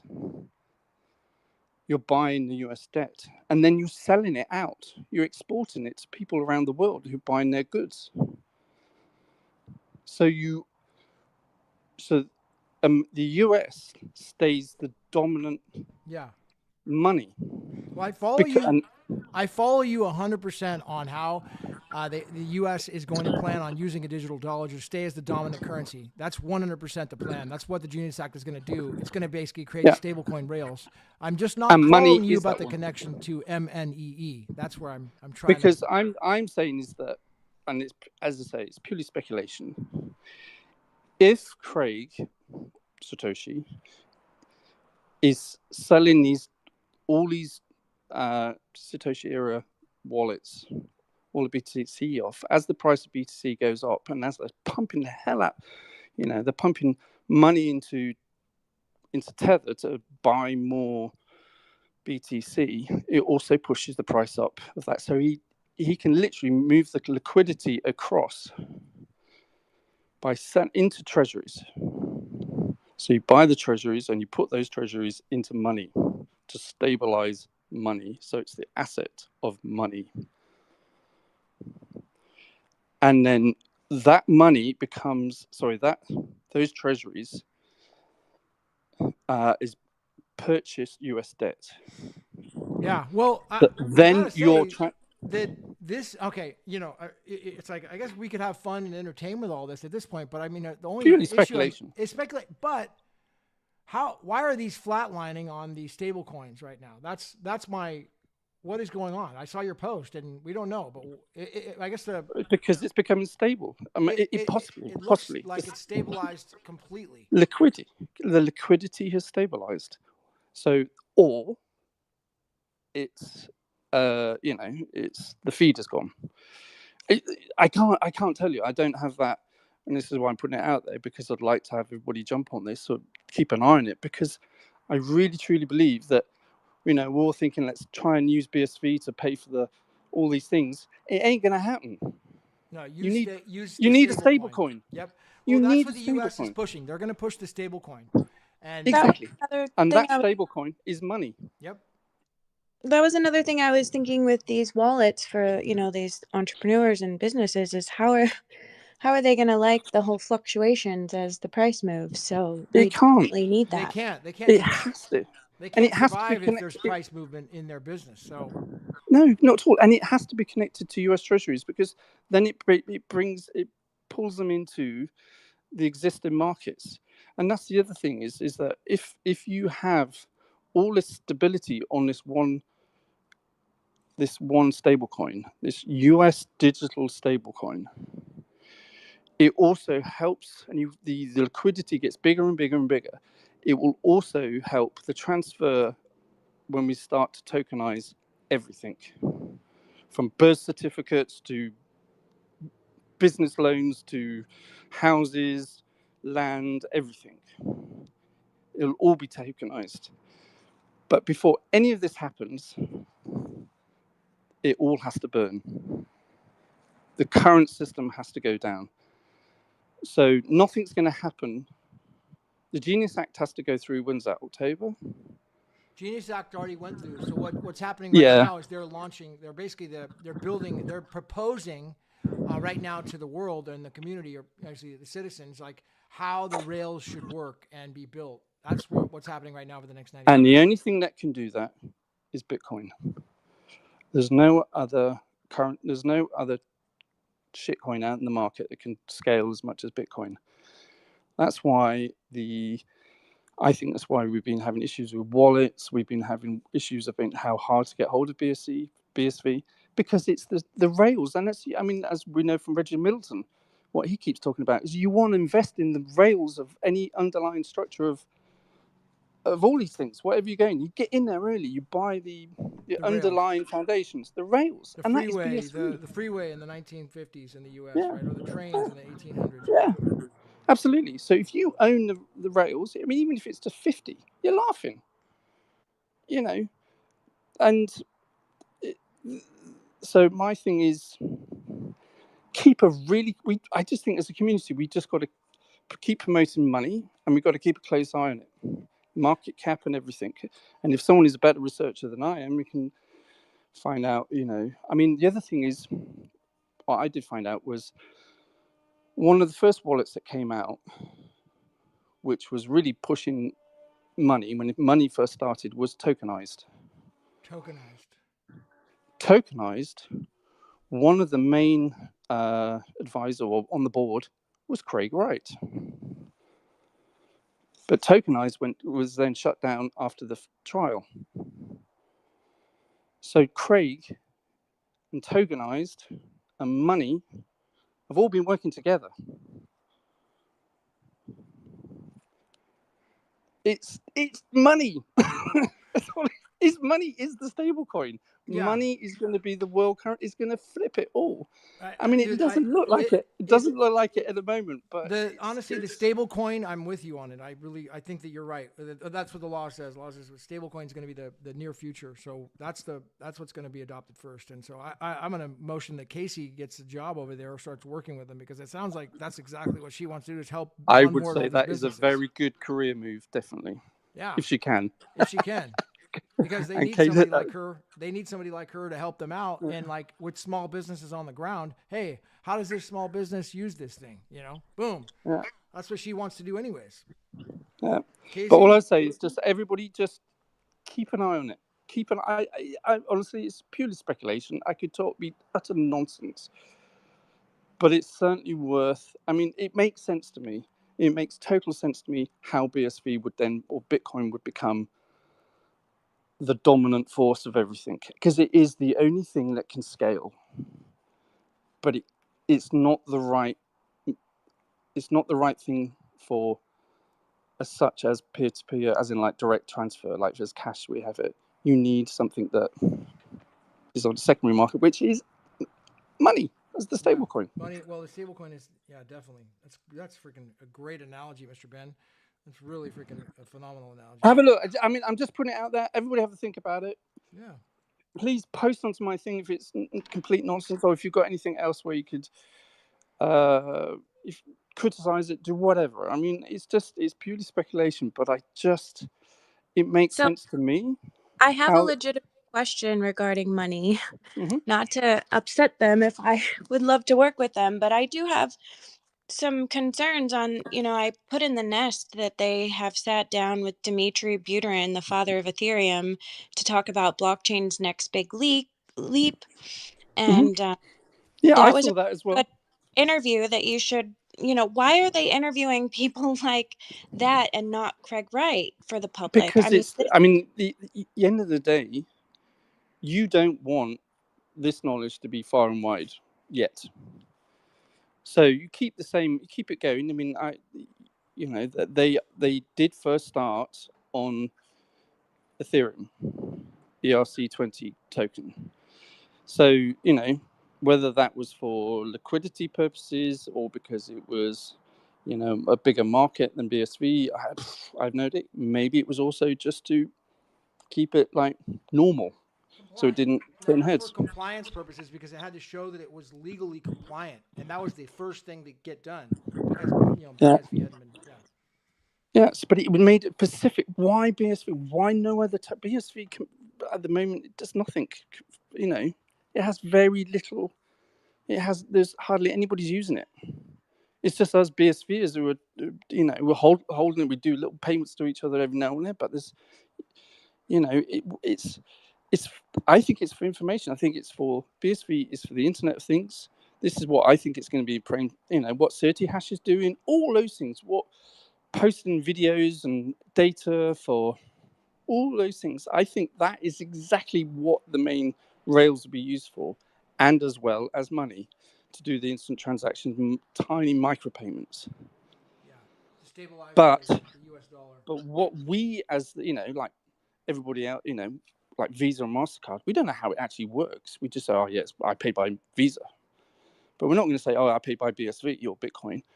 We pay by money, but runs on BSV. Right. And the liquidity of all the DeFi can come over through money. If it has the US treasuries linked to it, it has the link to the current financial system and the national debt, which can flip and export it all around the world.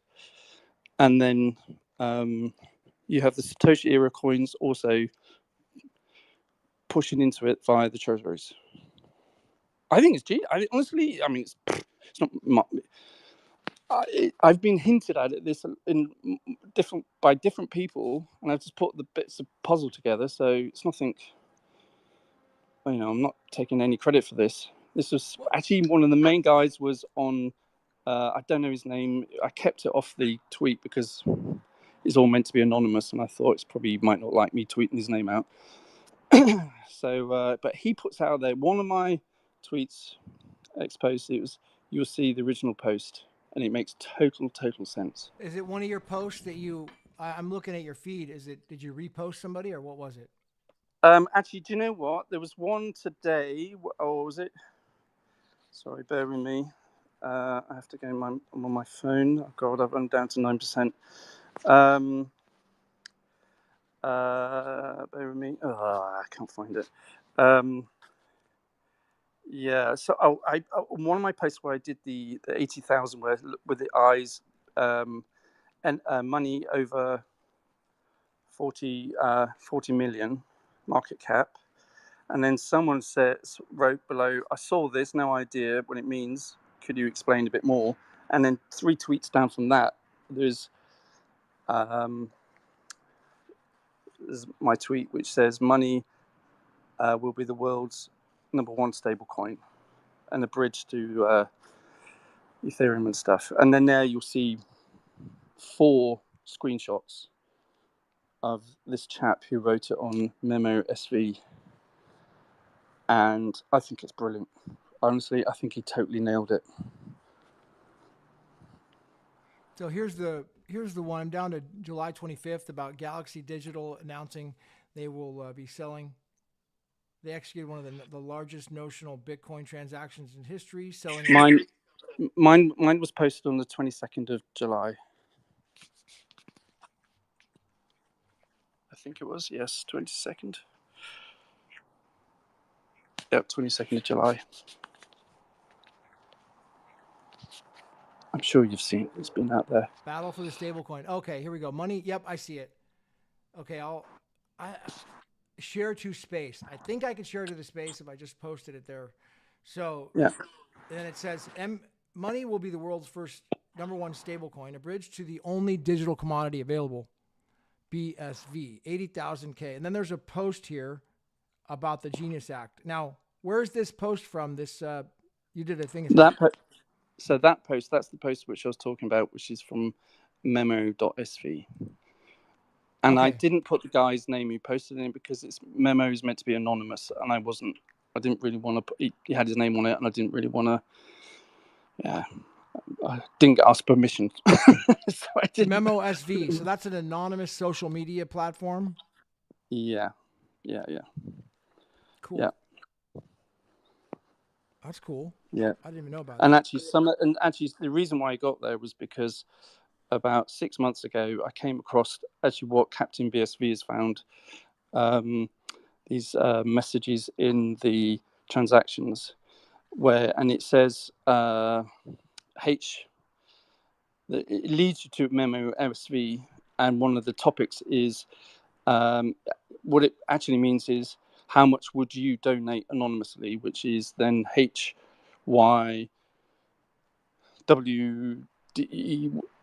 Well, I can't remember. How much would you take the first letter of each of that saying, and that is the topic which leads you, and it tells you to go to memo SV, and that's on what's on chain in the transactions. So, and Captain BSV is, I sent him, sorry, you should see this but it's been there for about 6 months more. Yeah, I mean, this is basically this post here is talking about how, let's say that you legalize stablecoins. Well, what's going to happen next? Well, we know that just happened. U.S. is first one to do it. That's done. That's the law now. The dollar sucks it all the liquidity up, and a lot of us don't like the U.S. dollar, but the fact is that everybody's using it, and it's performing better than all the other currencies in the world. There's about 350 million Americans who complain about it, but then again, there's 6 billion people in the world who suffer from other governments with high inflation that are a lot worse than the U.S. So it makes a point for that. Then it goes on here. Instead of tax incentives, third world countries give the money to their favorite entities first, allowing them to suffer less and have an advantage. So now enters the digital dollars. To use them, you need only one thing, a smartphone. Enter digital dollars. Smartphones, how many of these 6 billion people want digital dollars? Massive advantage. If they use digital dollars, 99%, maybe 98%. Well, maybe when you print money, you create inflation. Ask Trump, inflation's bad. But when you print money and export it, you suffer no inflation. That money leaves your local economy and becomes a part of a different local economy. The Genius Act allows anyone to create a digital dollar, but not the government. It allows banks to make stable coins, but they must be back 1-to-1. Is JP Morgan going to create a digital dollar? Yes. Well, what's the demand for this digital dollar? Probably billions, trillions maybe. And if JP Morgan going to create a digital dollar, so let's say that you want to make 1 trillion digital dollars and you're not Tether. What do? You're JP Morgan, you need to back those dollars 1-to-1. So you use U.S. treasuries. That's required. So the U.S. government allows banks to create digital dollars, but only if they buy treasuries. What are treasuries? Debt. So the government allows banks to buy U.S. debt, right? Which is the problem. We got all this debt right now. They want people to buy it. Will this cause inflation in America? No. This will actually export the inflationary aspect of increasing the supply of digital dollars out of the world, where those other people will buy it and are indirectly funded the sale of U.S. debt. This is like a multi-level marketing scheme. We just found 6 billion new buyers of U.S. debt. They benefit due to the less inflation of the governments that use the inflation to fund the governments will suffer. Third world countries will have two paths forward. One, try to stop the use of digital dollars or embrace it and lose power, but need to create a first world tax system to fund their government. Argentina is an example of a country working through this right now. Bitcoin is a great final solution, but before Bitcoin wins, the digital dollar will flood the world. This will be the way to monetize our U.S. debt and the rest of the world in the trillions and make the USA richer. But more than that, it will be the center of the universe when it comes to money. The law says 1-to-1 backing. So can a country make a digital dollar? Yes, but they have to buy U.S. treasuries, which is U.S. debt. This is also so genius. And this is why I think they named it the Genius Act. But let's be honest, how many people will participate in this scheme and not even know about it? The world's going to love sucking up U.S. Digital dollars with what they see as 3 to 4% inflation compared to their local inflation. This is why the government is embracing crypto, not because it wants freedom, because it wants to sell treasuries, which gets rid of the debt. and then eventually gets rid of the Federal Reserve. I mean, that's the I think the goal is to get rid of the Federal Reserve. But before we do that, we got to get rid of all this debt, you know, and that would potentially be a solution. Absolutely. Brilliant. And there you have it. And that is it. So, boom, you've sorted it. You've sorted the dominance of the US dollar again. Brilliant. Absolute genius. And it's running on Bitcoin. But Yeah, money and Bitcoin is the only thing that can do it, scalable, and is the only one legally can do it because it's a digitalized commodity. And will ever be the only digitalized commodity. There is only one internet, and there will only be one Bitcoin. Blockchain, and that is Bitcoin. Yeah. And what will be running on the rails of Bitcoin, is stablecoin money. That will be huge. Yeah. And that is where the BTC, the sale of the BTC, is stabilizing money right now through US treasuries. Yep. That's my theory. If Casey can get over her fear that Ethereum is involved in money, or maybe it sounds like Vitalik Buterin is involved, and somehow maybe she'd be interested in talking to them, because I think she'd be a great ambassador of helping to get this stable coin out there to people. Yeah. Honestly, everybody, keep an eye on it. Just keep an eye on it. It could be not complete rubbish. It's pure speculation, but keep an eye on it. I think it's a really interesting theory. Nice. And Thank you, Mr. Ben. I think that's the only way BSV can succeed, is becoming the world's running, through the stablecoin, something that runs. That's the only way it's going to adoption. That's the only thing that's going to cause mass adoption, is a stablecoin. Yeah, that's a great point. Dominating stablecoin. Let's close it out there. We've gone about well over 2 hours, and so I wanted to just say we're in another space with Roy when we'll do that, Casey. Okay, let's make that happen. And yeah, she does thumbs up 100%. We'll get Roy on, and we'll go through the Teranode, the whole story with what happened with Shatters. Apparently, he was involved in the drama with Steve Shatters and Teranode, and I want to hear all that stuff. Scott gave us a lot of a preview on that, and it'll be great to hear from him. So let's do that next, and then we'll come back and we'll follow up. Maybe we do a space like this once a week. I mean, I'm trying to kind of think about maybe we do it. If I can keep it limited to an amount of time, I could do it once a week, but I can't go on all day long. It'd have to be like a certain amount of time, limit, boom, and then I could jump or pass the mic to somebody else, So, but maybe we could do it once a week live. That'd be kind of cool. What do you think about that, Casey? I'm down. That works for me. And we can always just start an after space if people want to keep the conversation going. So so there you go. If you want to start an after space now, or anybody, feel free to. And I say that we motion to close this one up. And I appreciate Mr. Ben coming on. Thank you, Jay Paps. Thank you, really, Scott, for all the insight about Roy that you shared. I look forward to seeing you again next time. And of course, Miss Casey Nicole, thank you for all you do. All right. My pleasure. All right, I'm going to end it there. We'll see everyone next time. I got to watch for the video I'm going to do about Saylor.